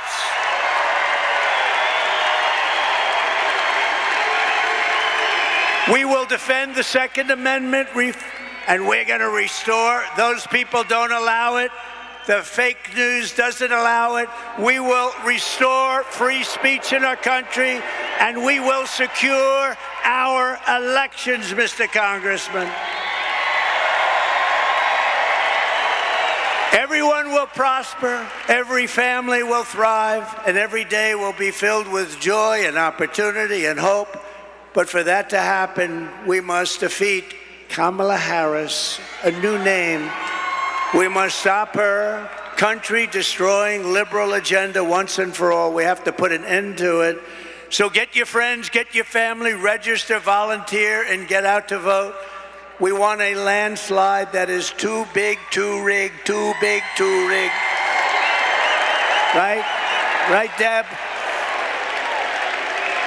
On November 5th, we will save our country. We will save our economy. We will rescue our middle class. We will reclaim our sovereignty and restore our borders. We will put America first, and we will take back our country. And together we will make America powerful again. We will make America wealthy again. We will make America strong again, so strong. We will make America proud again. We will make America safe again. We will make America free again. And we will make America great again. God bless you all. God bless you. Thank you very much. Thank you, Arizona. God bless you all.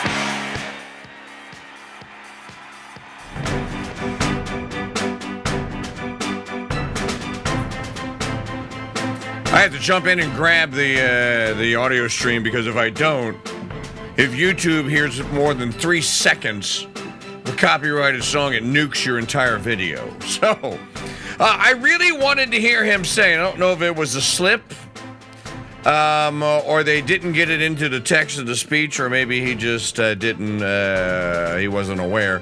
I really wanted to hear Trump say, "We will make America healthy again," with the big endorsement of RFK Jr., and RFK Jr., of course, appearing live at the Trump rally today and giving his own talk today and ending his campaign so he can join the Trump campaign. This is Mike Church here on the Crusade Radio Network. I'm so glad to have all of you on this major historic day in American political history, quite possibly the most historic one that I've ever been involved in. And I've been at this for 33 years. You know, my colleague Magdalene Rose, our campaign affairs correspondent on the Dudemaker Hotline, Richard Barrett is here, our Second Amendment affairs correspondent, host of the Barrett Brief Weekend Edition, fill-in host for me and a longtime colleague and friend. We're going to get to them in just a moment. Magdalene, earlier today I was telling you that they warned, all the Republicans warned, all your usual suspect neocons, that Trump is going to kill the Republican Party. Here today, there are more Republicans in the United States than there have ever been.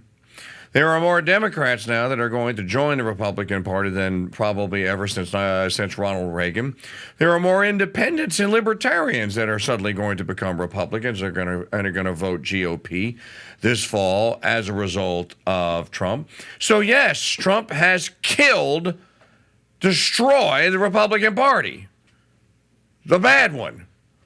And in place, we now have Patrick J. Buchanan and Senator Robert Taft. Most of you won't remember Robert Taft, Senator Robert, Mr. America, they called him. America First Taft, Robert Taft, Barry Goldwater, Ronald Reagan. You now have truly a bona fide, seems to me, nearly unified America First, Make America Great Again, America First, whatever you wish to call it, Republican Party. Folks, Trump has done this in the span of, it took 8 years. I mean, maybe the loss to Biden was a good thing, because maybe it brought many more people together to see just how evil these bastards are. And I think, maybe sometimes that we should give thanks for the evil that is done to us, because it illustrates just how bad it is. Magdalene, hang on a second. I want to talk to Richard Barrett, because I haven't gotten Richard's take on all this. Richard, you are one of the... I think one of the younger conservatives out there that has been a bullish on Trump guy. You've been more bullish on him. Last week on your radio show here on the Crusade Radio Network, I heard you telling your fans and your listeners, y'all need to calm down. Calm down. It's August. Stop panicking over these stupid polls, these push polls that they're doing out there that are crowning Kamala as president. What say you now? First of all, how are you doing, old friend? Hold on. Wait. That's on me. We switched the feed so many times today, and because I'm the chief engineer. There we go. All right, Richard, you're there. I am here, and I'm happy to be here on yet another historic occasion.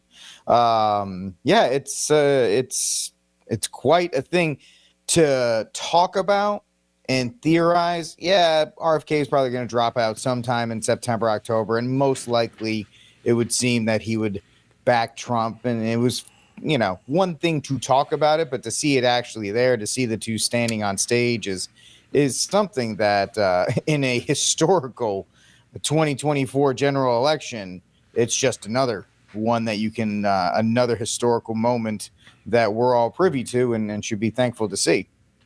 Did you think that, the rumor started swirling earlier this week. I've been talking about this probably the entire year, that the match made in heaven would be if RFK Jr. would be either the V pick or he would join the Trump campaign, and that maybe there was something that could go on behind the scenes. Did you ever think, though, really seriously, that it would ever happen? I mean, you're not the most cynical person, but you're kind of, you're cautious, you're guarded. Did you? This is a major day here. As I said, the Republican Party has expanded for the first time probably since in a way that has never expanded since 1980. Yeah, it was one thing to see, but now that we're actually seeing a unity, the idea of this unity party, unity idea, unity ticket, whatever you want to call it. Most people felt that RFK, outside of his family, was an independent thinker. He always kind of had that independent streak, despite the fact that he was a Democrat. And we have to understand that Trump is technically, he's an old school Democrat. He's a New York liberal. Moderate. Don from the Bronx today called him a Truman Democrat earlier today. Yeah, he's an old school Democrat. So the fact that those two are lining up, it's not shocking. Now, the fact that the left is coping. Now, let's first. I'm bouncing all over the place. First of all, let's look at the political gamesmanship. You and I were talking the night of Trump's speech of the RNC, and what were they doing that night? They were dropping hints that Biden was going to drop out to try and take the wind out of the sails of Trump in his announcement. So the Trump team, I don't know if it was planned or not, but the fact that Kamala is supposed to have all this headwind coming out of the DNC, and the next day they slam this down and completely deflate the entire narrative, because her terrible 35-minute speech last night was how Trump is Thanos and Hitler combined into one. And now you have RFK, who a lot of people outside of politics respect because of the Kennedy name and because of his work in the environment and all these other things. He's not a crazy guy. He was very palpable to a large section of the American voting base. Standing on stage with him, it's like, oh, well, now RFK's crazy and he's gone to the dark side. It stacks up against the leftist narrative, and it completely deflates any momentum that they were trying to artificially give Kamala any candidate gets after their convention. It just completely stomps it out, and it's beautiful. It's beautiful to see, because the fact is, and I was telling people I said you're gonna have to just give the month of August to Kamala, because she was appointed. She had the RNC, the DNC. But guess what? 70 days in politics is an eternity. And people just didn't want to believe that. They just wanted this, that, and the other thing. But now we see the political the pendulum swing back in favor of the Trump team with RFK. It'll be interesting. I guess you could say the Avengers have officially assembled on the Republican side with Trump, Vance, Vivek, Tulsi Gabbard. She did debate prep. She's doing debate prep with Trump for the Kamala. Is this endgame? Is this endgame? Yeah, I guess so. They're all assembling. Now you have RFK. I guess RFK is the Hulk, because he's the one that really smashes the whole Democratic narrative. And the thing is that the base around Kennedy, they'll splinter. Some will go back to Kamala. Sure. Some will go to Alan West, sure, obviously. But just the narrative of having Kennedy there is great. And as you and I have talked about in potential scenarios before, he shores up Trump's biggest weakness, and that was warp speed. By having a guy like Kennedy in the room, I mean, the natural course is Health and Human Services. Put the guy there, and you got two alpha males, if you want to call them that, two strong men, two men who are from political dynasties. And don't doubt it, folks, the Trumps will be a political dynasty post the Don. And you have these two men. You could actually see a scenario where Robert Kennedy is not afraid. He's not afraid to be a yes man to Trump. And I think that's very refreshing. That's something Trump actually needs. He needs another strong man in the room to just say, no, that's not the way to do this. And so I think that's it's very encouraging to see Trump shore up that flank of warp speed by having somebody who has such a pristine reputation around the union, both left and right, in regards to vaccine, the Fauci book, and all of these other things that he's done. So it's a great get for both of them. Okay. You know, because being an independent candidate, it's great until you realize it's not. And Kennedy, it takes a real learned man, a real humble man to say, yeah, you know, we could spend money, we could play spoiler, but we can't. It's not about it's not a prideful endeavor for them. He said in his talk today, Kennedy said he's 70 years old. He maybe has 10 more years to be effective. What can he do to actually help children? What can he do to actually bring to fruition the things he's been fighting for? This opportunity here, it's kind of fell into his lap. In his opinion, was the opportunity. I don't think anyone should. You know, your naysayers and your purists are going to disagree. But I have a more poignant. And Magdalene, I'm coming to you just a second. Oh, she. Okay. What's that? She gone. We'll get her back. I have a more pointed question for you. I actually have two, Richard, for you.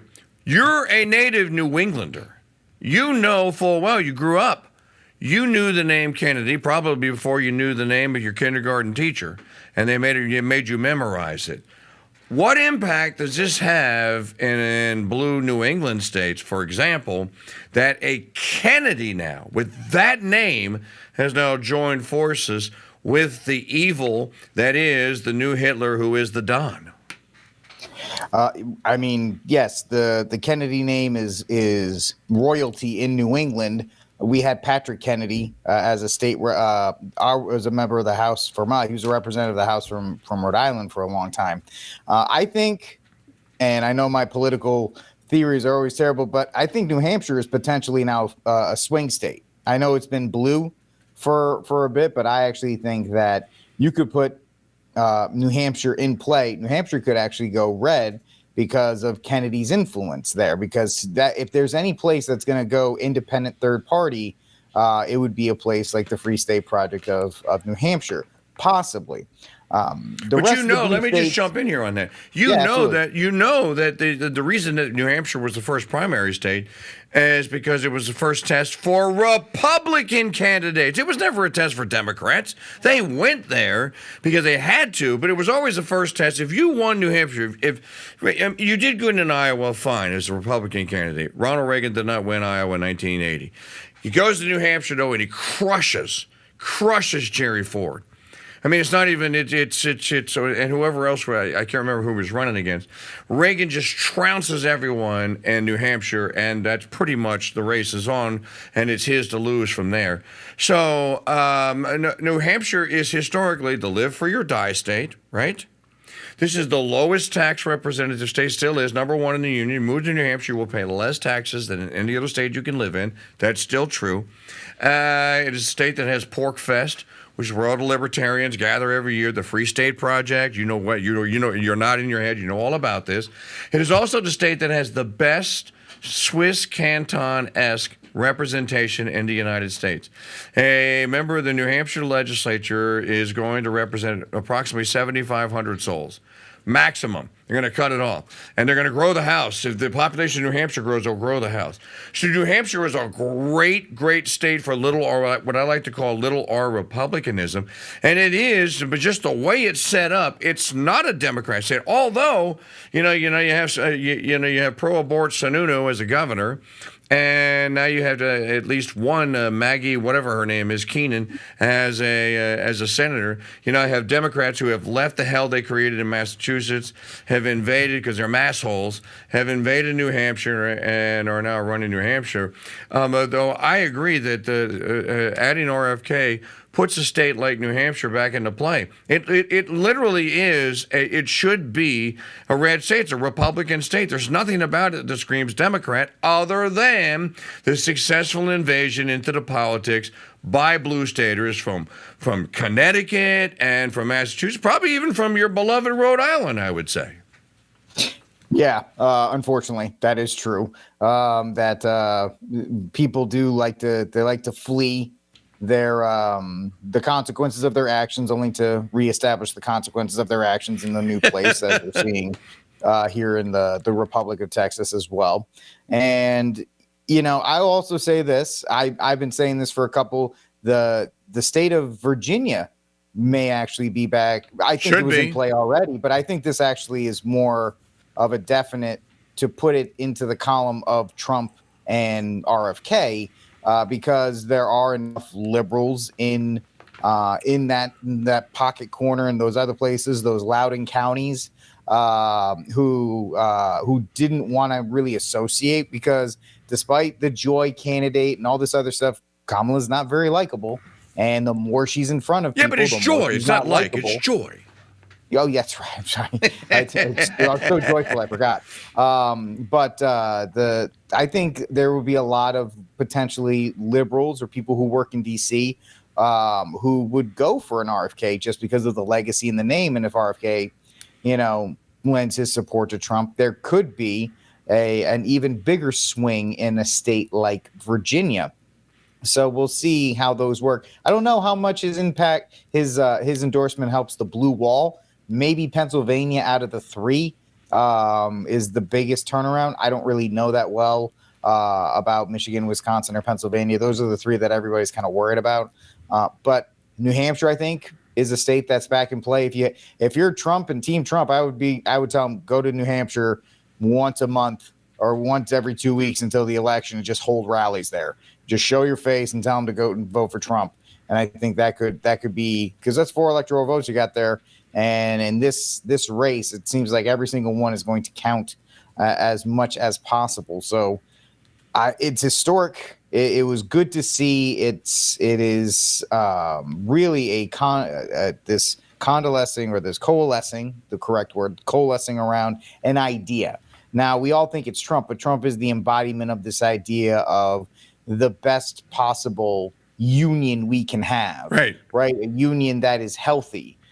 Robert Kennedy banning seed oils as the director of HHS could be one of the most consequential appointments in the next 20 to 50 years, just because of everything that seed oils have done to the American population, making sick and prone to disease and all of these other kinds of things. But that's a word, Richard, that people are going to have to get used to.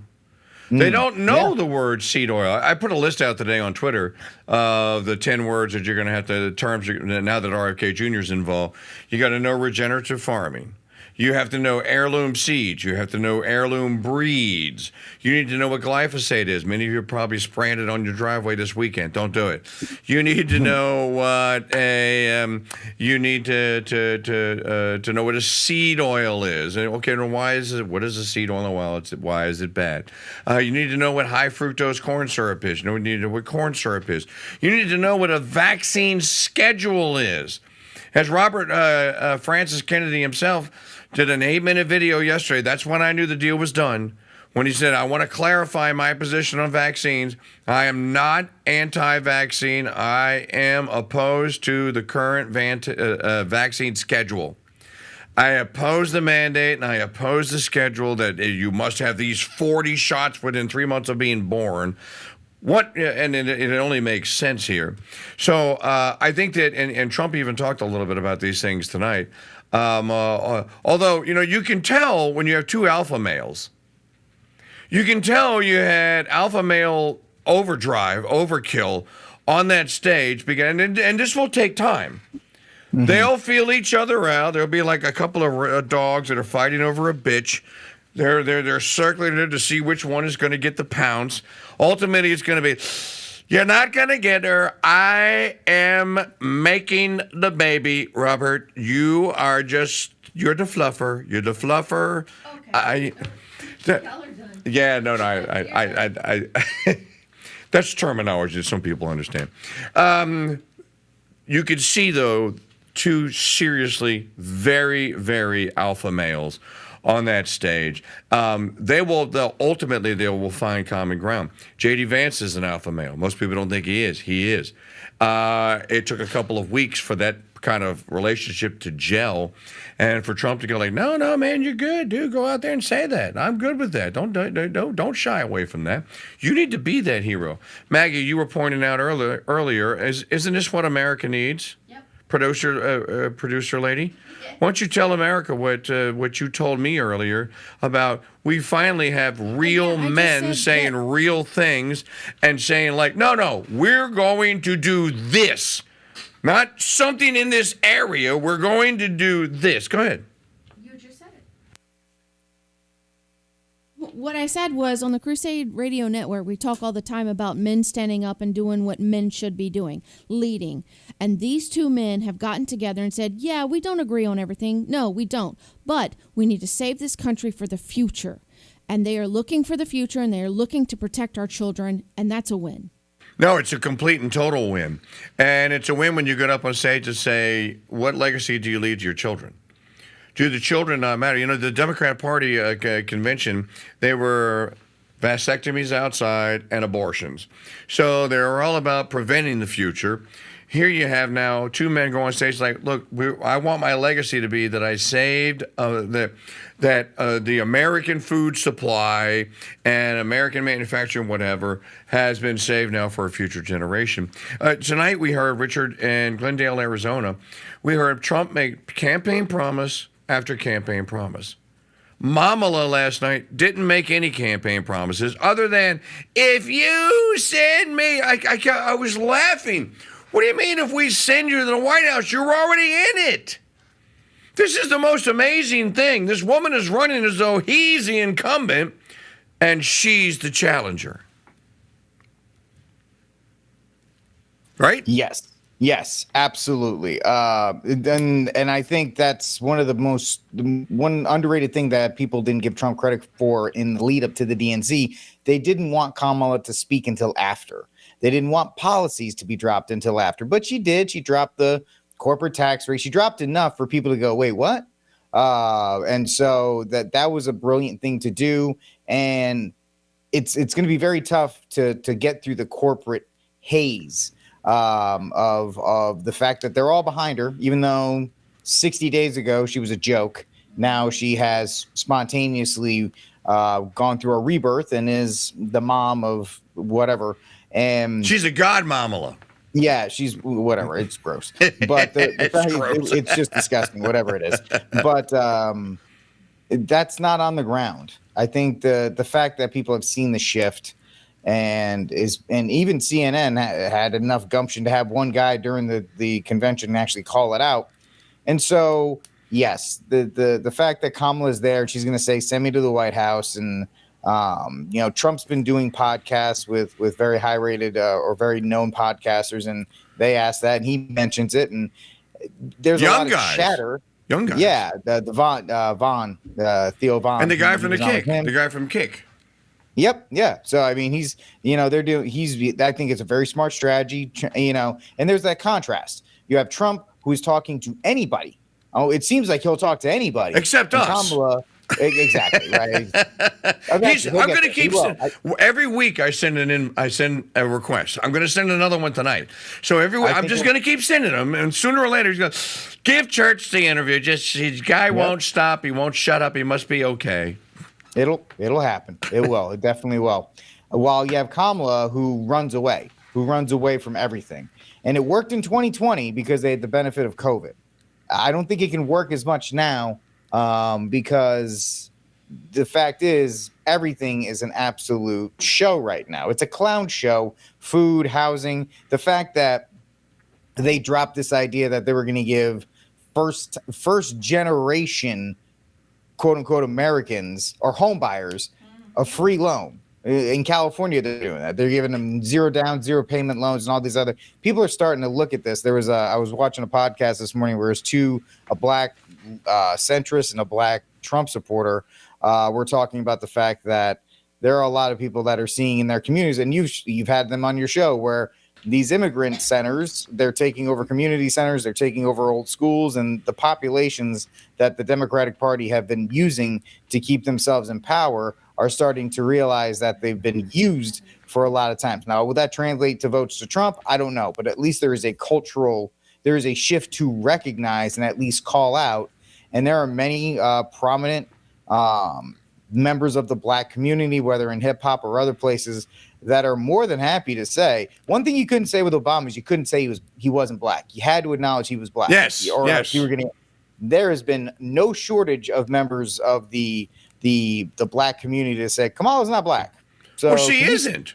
Yeah, but they're trying to say that she's the first this and the first that, and that's not for the black community. That's for your liberal white women, so they can feel better about themselves when they vote for her, because they still suffer from some kind of white guilt, which they've never incurred. But the fact is that the community, there is a recognition that this woman is inherently evil, and you can hide her with the jokes and all these other kinds of things, or the laugh and blah blah blah. But she's evil, and that you can't hide that the fact that she is, as Tucker and Jason Whitlock. Well, when you can lie like that, Richard, yeah, when you can lie like that. All right, Maggie, do you have that clip? The clip, the thing you were just talking about. This is from Washington State, right? A taxpayer-funded group is offering $30,000 to new home buyers. Lauren, you cannot apply if you're an American citizen. What's with that? Why would an American citizen apply for a taxpayer-funded program to get $30,000 for a new home? I mean, it's wild. The group is called Hacienda Community Development Corporation. They offer payment assistance in Oregon to DACA recipients, asylees, green card holders, basically any non-U.S. citizen. This is state-sponsored discrimination, Stuart. That's what it is. Yeah. And now you have members of the black community who are going, well, where's that money for us? Where's stuck us in rentals. You put us in Section 8 rentals, slums. We're in the fifth generation now, bro. Eddie Murphy was 30 years ago with the PJs on Fox, but we're still stuck in the PJs. This is, I think, I really think, I said this earlier, I've been saying this for weeks, this is the end of the Democrat Party. They cannot overcome this massive, this is the Soviet Union collapsing here. You cannot overcome what these evil bastards have done. Now, I want to go back to something Richard Barrett said earlier here on the Crusade Radio Network here, and I want you to talk for a minute about here. Traditionally, and this is prior to probably 2016, maybe this the truce was observed until 2020. Republicans, the party in power, had their convention second week in August. Party out of power and challenge had their convention last week in August, going to Labor Day weekend. Everybody goes in and has a holiday. There's a truce. When the party in power is having their convention, the party out of power doesn't talk about them. Their guy doesn't go out, or gal doesn't say anything. They don't challenge them. When the party out of power is having their convention, the party in power doesn't go on the shows. They don't send the surrogates out. They don't talk about, okay, you get your chance at a bounce. This party gets your chance at a bounce. Those rules are all off now, okay? That is not being observed. But here is the most, I think, telling thing about when you do what you have done to the man that is the author of The Art of the Deal, this is what you get. Kamala, God Mamala, is supposed to come out of this 4-day farce as the queen of the universe, the savior of the human race, the greatest female candidate for any office in the history of female candidates. She's probably going to get, usually you get a 5-point bounce. Oh, no. She's going to get an 8, 10-point bounce. She's going to cruise into Labor Day. YouGov is going to proclaim her a 410 electoral vote winner on Labor Day. The Trump campaign is going to fold its tent and go cry, and it's going, we can't beat her because we can't beat the media. And the rest of the campaign is just going to be, we're going to Heisman Trophy all the way to the finish line. But then today happens. There aren't going to be any news stories. They got their 1-day bounce. There aren't going to be any news stories about the alchemy of trying to turn Kamala into Margaret Thatcher or Martha Washington. Because don't forget, Bill Clinton proclaimed that Joe Biden was, the first term of Joe Biden was George Washington's third term. Remember, and then so if Biden is George Washington, then Kamala is Martha.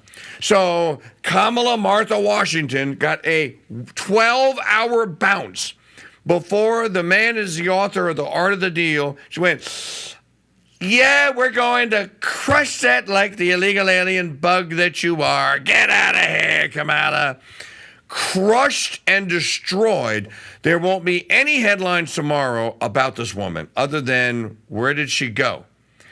And they did this to themselves by hiding this wench and nominating someone that can't go out and campaign, can't do any of the traditional things that the candidates do because she's so awful at it. And they left this entire day wide open. You don't think that Don and RFK Jr., they schemed this. They knew this.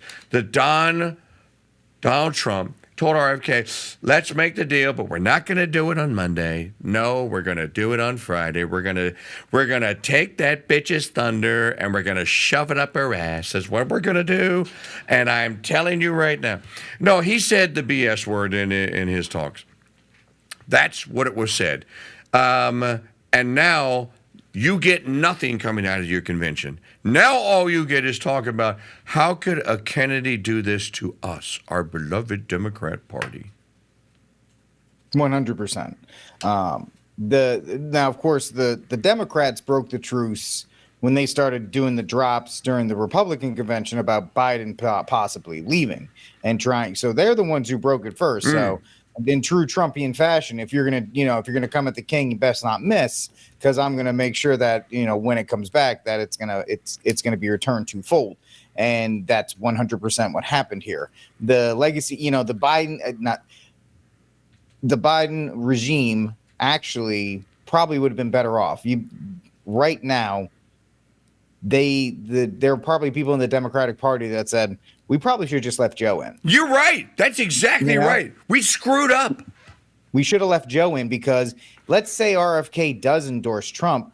We have Joe, who at least connects back to that old school Democratic Party. Because I kept saying this, even though I was completely wrong. I thought they're going to ride Joe all the way to the convention. But there was a. I did too. I agree with you. There was a contingent of people that liked Joe and thought Joe could beat Trump because he did it before, and they believed Grandpa Joe and all these other kinds of things, and Kamala can't do any of that. And the fact is, now that they did everything, they had the push, they did the whole coronation, they said, oh look, we have a female POC, blah blah blah blah blah blah blah, and now you're gonna have pieces on the Kennedys, the rest of the Kennedys, the Kennedys that that have left a trail of destruction in New England, talking about how betrayed they feel by Robert, and we have to acknowledge the fact that this is a brave move, courageous, by Robert Kennedy. We almost look like, it was going to happen, but the fact is, whatever you think about Robert, the guy at least has principles to pretty much spurn the rest of his family, who are coping and seething like you wouldn't believe right now. They had statements where these are the people that backed Arnold Schwarzenegger as he drove California into the ground, and now they're going to try to fake some kind of loyalty to the Democratic Party or anything like that. The fact of the matter is, the Kennedys backed Biden.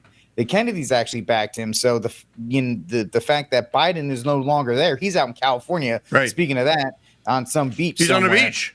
He's on a beach in California. When if they had kept him in, maybe you wouldn't have gone. You wouldn't have dropped those hints to the RNC convention that he was going to go. You would have had the rules remain, and maybe this doesn't happen until after Labor Day. Maybe this happens. Maybe this is a September surprise or something for the Trump administration. But this is a huge counterpunch to all of this momentum that the left felt they had coming out of the convention. We were able to get out. Now we're going to be able to just sprint to the finish. But Kamala had a rally today, and I think in North Carolina, I think she got 100 people. Her and Coach A. Waltz were in North Carolina. They were in North Carolina, and they got 100 people there, Mike. This is the day after, like you said, or after a coronation. 100 people showed up. Well, and that's because they got completely and totally usurped by the Art of the Deal guy. And then as you're talking, I'm thinking about this. And I'm going like, not only did they do that, okay, there ought to be lemon laws against buying fake candidates, bad candidates. You know, lemon laws against buying cars that are broken, right? There ought to be. The Democrats are going to want to invoke the lemon law, and they're going to go like, you sold us this used car, and this winch won't even start. She won't even show up. We make campaign appearances for her, and nobody shows up, and then she stops showing up. So I think you're right. I think through Labor Day, what you're going to see is you're going to see senior Democrats like David Axelrod are going to go like, oh, crap, dude. If I want to ever work in electoral politics again, I have got to come out against this train wreck. And they're going to go like, well, you know, maybe we made a hasty decision to kick the old man out, and maybe we should have stuck with, you know, I was counseling against this. I was actually saying, you will know when high-placed people that you know were on Epstein's planes, when one of them comes out and says, this Kamala thing is probably a mistake, or even says that, well, you know, we didn't handle the convention well. You know, they wouldn't have even kept the live crowd in the hall had it not been for the fake rumor, the lie that they floated around that Beyonce was coming. And you know, the irony of this is, and I don't like Beyonce, and I don't like Jay-Z. I think that they're 33-degree Masons, they're satanic, they're Satan worshipers. I don't like either one of them. But I will say this: Kamala's even too evil for them. Beyonce's like, tell them no. I am not going, and do not tell them or do not tell anyone that my presence is going to be anywhere near that show that they're putting on there. That is significant. You know what? And I think I made my own point, or you helped me make my point. I didn't know she had a rally in North Carolina today. Couldn't find a headline about that. Not on X. You know, maybe they cut away from the RFK speech in Arizona to cut to Kamala, to go see like, oh, look, she has 100 people there. Yay. You can't manufacture what Trump can do. You can't manufacture what RFK Jr. can do. You can't even manufacture what the old man can do if he were still able to do it, Joe Biden. He's an angry, scowling, just wretched excuse for a human being. But he's a hell of a campaigner, and he gets out there and he riles his crowds up and does all the things. She can't do any of that. And now they're stuck with her. So now, Mike Parrott said last night, he goes, King, dude, I think that they have already spent $1 billion since, in the last 30 days, they spent $1 billion.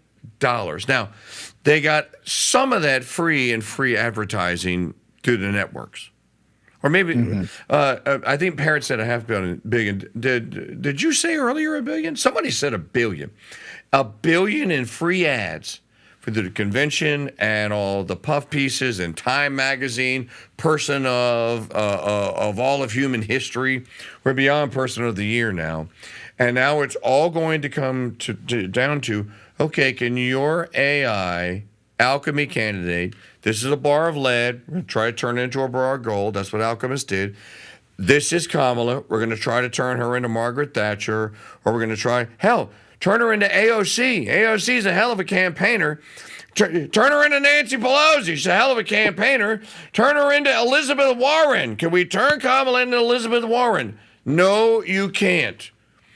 No, you can't. And then when this realization now sinks in, okay, so what do? Don't let her campaign. The best thing they can do is basement her. Put a lid on her like they did Joe in 2020. Limited appearances, small crowds, and make it look like there's giant crowds. Do not let her get off teleprompter. No interviews. Do not fill any policy positions out on the website.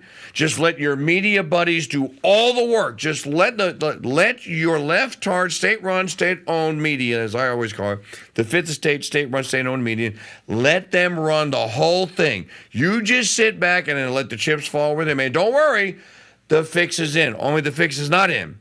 The illegals can't vote. They can't register to vote now. Pennsylvania, big court victory yesterday. North Carolina, another court, or in Georgia, another big victory here for the scanning that all the ballots have to be certified before they're scanned. The big cheat now is looking like, okay, it may be a big cheat in some states, but you're not going to get away with it in all of them. I think this is just a massive historical day that you cannot put a price tag on. The guy that was going to destroy the Republican Party, Donald John Trump, has now brought the most active and popular Democrat in the United States, second only to Joe Biden, and that's Robert F. Kennedy Jr., and brought him into his party. Only the guy who wrote The Art of the Deal, or only the next Constantine, could actually do that. This is a political movement. As I said earlier, and I told Magdalene this, we've been talking about this for a couple of months now. The America First MAGA party is the Republican Party. It's over. If you're a neocon, go become a Democrat. Maybe they'll take you in. You're not wanted in the GOP anymore. Trump, in 8 years, has remade the largest political party in the entire world, Richard Barrett. Your final comments, sir. Yeah, a couple things. Unfortunately, the Democratic Party put in a person as their nominee who will now be the standard bearer regardless into 2028, who is too dumb to be a politician and not and too and has no charisma to cover up for it. So she's the worst of both. Secondly, the fact of the matter is, when you have somebody like Trump who literally just imposes his will upon something when he wants it done, you're seeing the end result of it. I think the decision in Pennsylvania, I'm not going to stop talking about what Youngkin did in Virginia with all paper ballots that have to be traced. I think that's a huge deal for that as well. And then in Georgia, along with Arizona, this sprint, and of course, Trump can't let off the gas. He needs to go just full throttle for the next 70 days and continue. Now that he has RFK on board, now that the pieces are in place, the thing that they have to attack is they need to demand more than one debate out of Kamala Harris. They need to put enough public pressure that she breaks down and has to do it, because as soon as she walks onto that stage, it's over. Because we thought it would be bad with Biden. It'll be even worse with her. And so that's if I was on Team Trump, I would say just put the pressure on her, make it so that the demand that she has to respond to it and go out on that stage and debate, because that's the only way they can quell it. But that's the only way. That's the next move I see. Okay, I'm going to wrap this up by saying this. Is there a possibility now that the things that you and I wanted to see done, and I'm not talking just about Richard, Maggie, the Kopkas, Brian Koch, Mitter Mundy, our friends out there in the Catholic land movement, our friends out there in the Christian land movement, regenerative farmers everywhere, people that are buying from their local farmers markets, people that have homeschooled their children. Trump made a big deal tonight about we will have universal school choice. Every parent makes the call, not the government ever. Homeschoolers everywhere. Do we now really actually have a shot at seeing these things? Because all these things can be done at state level. As a matter of fact, most of them have been. It's at the top of the central Leviathan monster and its judicial system that always crushes it. It always crushes it. And it's because they have bought and paid for all of the organs of power. Today, ladies and gentlemen, we may have seen the first actual crack in that armor. President Snow of the Hunger Games is in control. Katniss, what's her name? Is it Harkness? Everdeen. Katniss Everdeen is, well, it's Donald Everdeen, actually. Donald Everdeen has fired an arrow that has cracked the dome that surrounds the Hunger Games. The lights are going out. The people are freaking out. The people that run the Hunger Games are going crazy. They know that they're going to have to do a false flag. Are we actually going to get policy and an actual change out of this. To all my cynical bros out there, you cynic bros, God bless you. Thank you for holding our feet to the fire and for being cynical like that. Because I think, you keep us all activated and involved. But I think today a blow was struck. Not only was a blow struck, a movement really got its foothold. And I don't think there's any putting that toothpaste back into the tube. The Democrat Party and the people at the top and the oligarchy are going to rue the day that they poked us. And they're going to rue the day that they thought that they could lock up their biggest opponent because he just won't quit. And it's not that he won't quit. He has the prayers now and hopes of 80 million, maybe 90 million, maybe now 100 million people. It's a momentous historical day here, my American friends out there. Do not discount the events of this day. Savor it. Toast yourselves. Write down in a journal what you're thinking today. Remember it. Robert Francis Kennedy Jr. joins Donald J. Trump, an independent, a former Democrat of one of the most storied and celebrated names in the history of American politics, the Kennedy family, leaves his party and joins the opposition because he actually wants to do, and I think RFK Jr. himself said it best, I want to finish the work that my uncle was trying to do and that my father tried to pick up and do. Folks, welcome to 2024 in the campaign for the presidency. It's 74 days until Election Day. I'm Mike Church. He's Richard Barrett. Thanks to Magdalene Rose for being with us. Thanks to Mike Parrott for being with us this week and during the Republican convention. We're going to be here with you every single step of the way from now until what I believe is going to be the glorious reclaiming of that great American republic on November the 5th, when the dust settles on November the 6th. The bad guys, for the first time in my adult lifetime, and I'm an old geezer, are actually going to be on the defensive. They may not be on the run, but they're going to be served notice that their unfettered reign and control has come to an end. It's a glorious thing.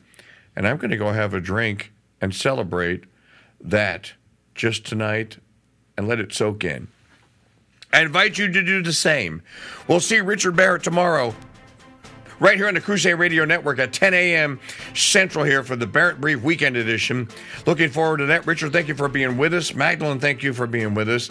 I'm going to throw it back to our regularly scheduled programming. If news breaks out, we'll break in. And if there's a campaign event tomorrow afternoon, we will cover it.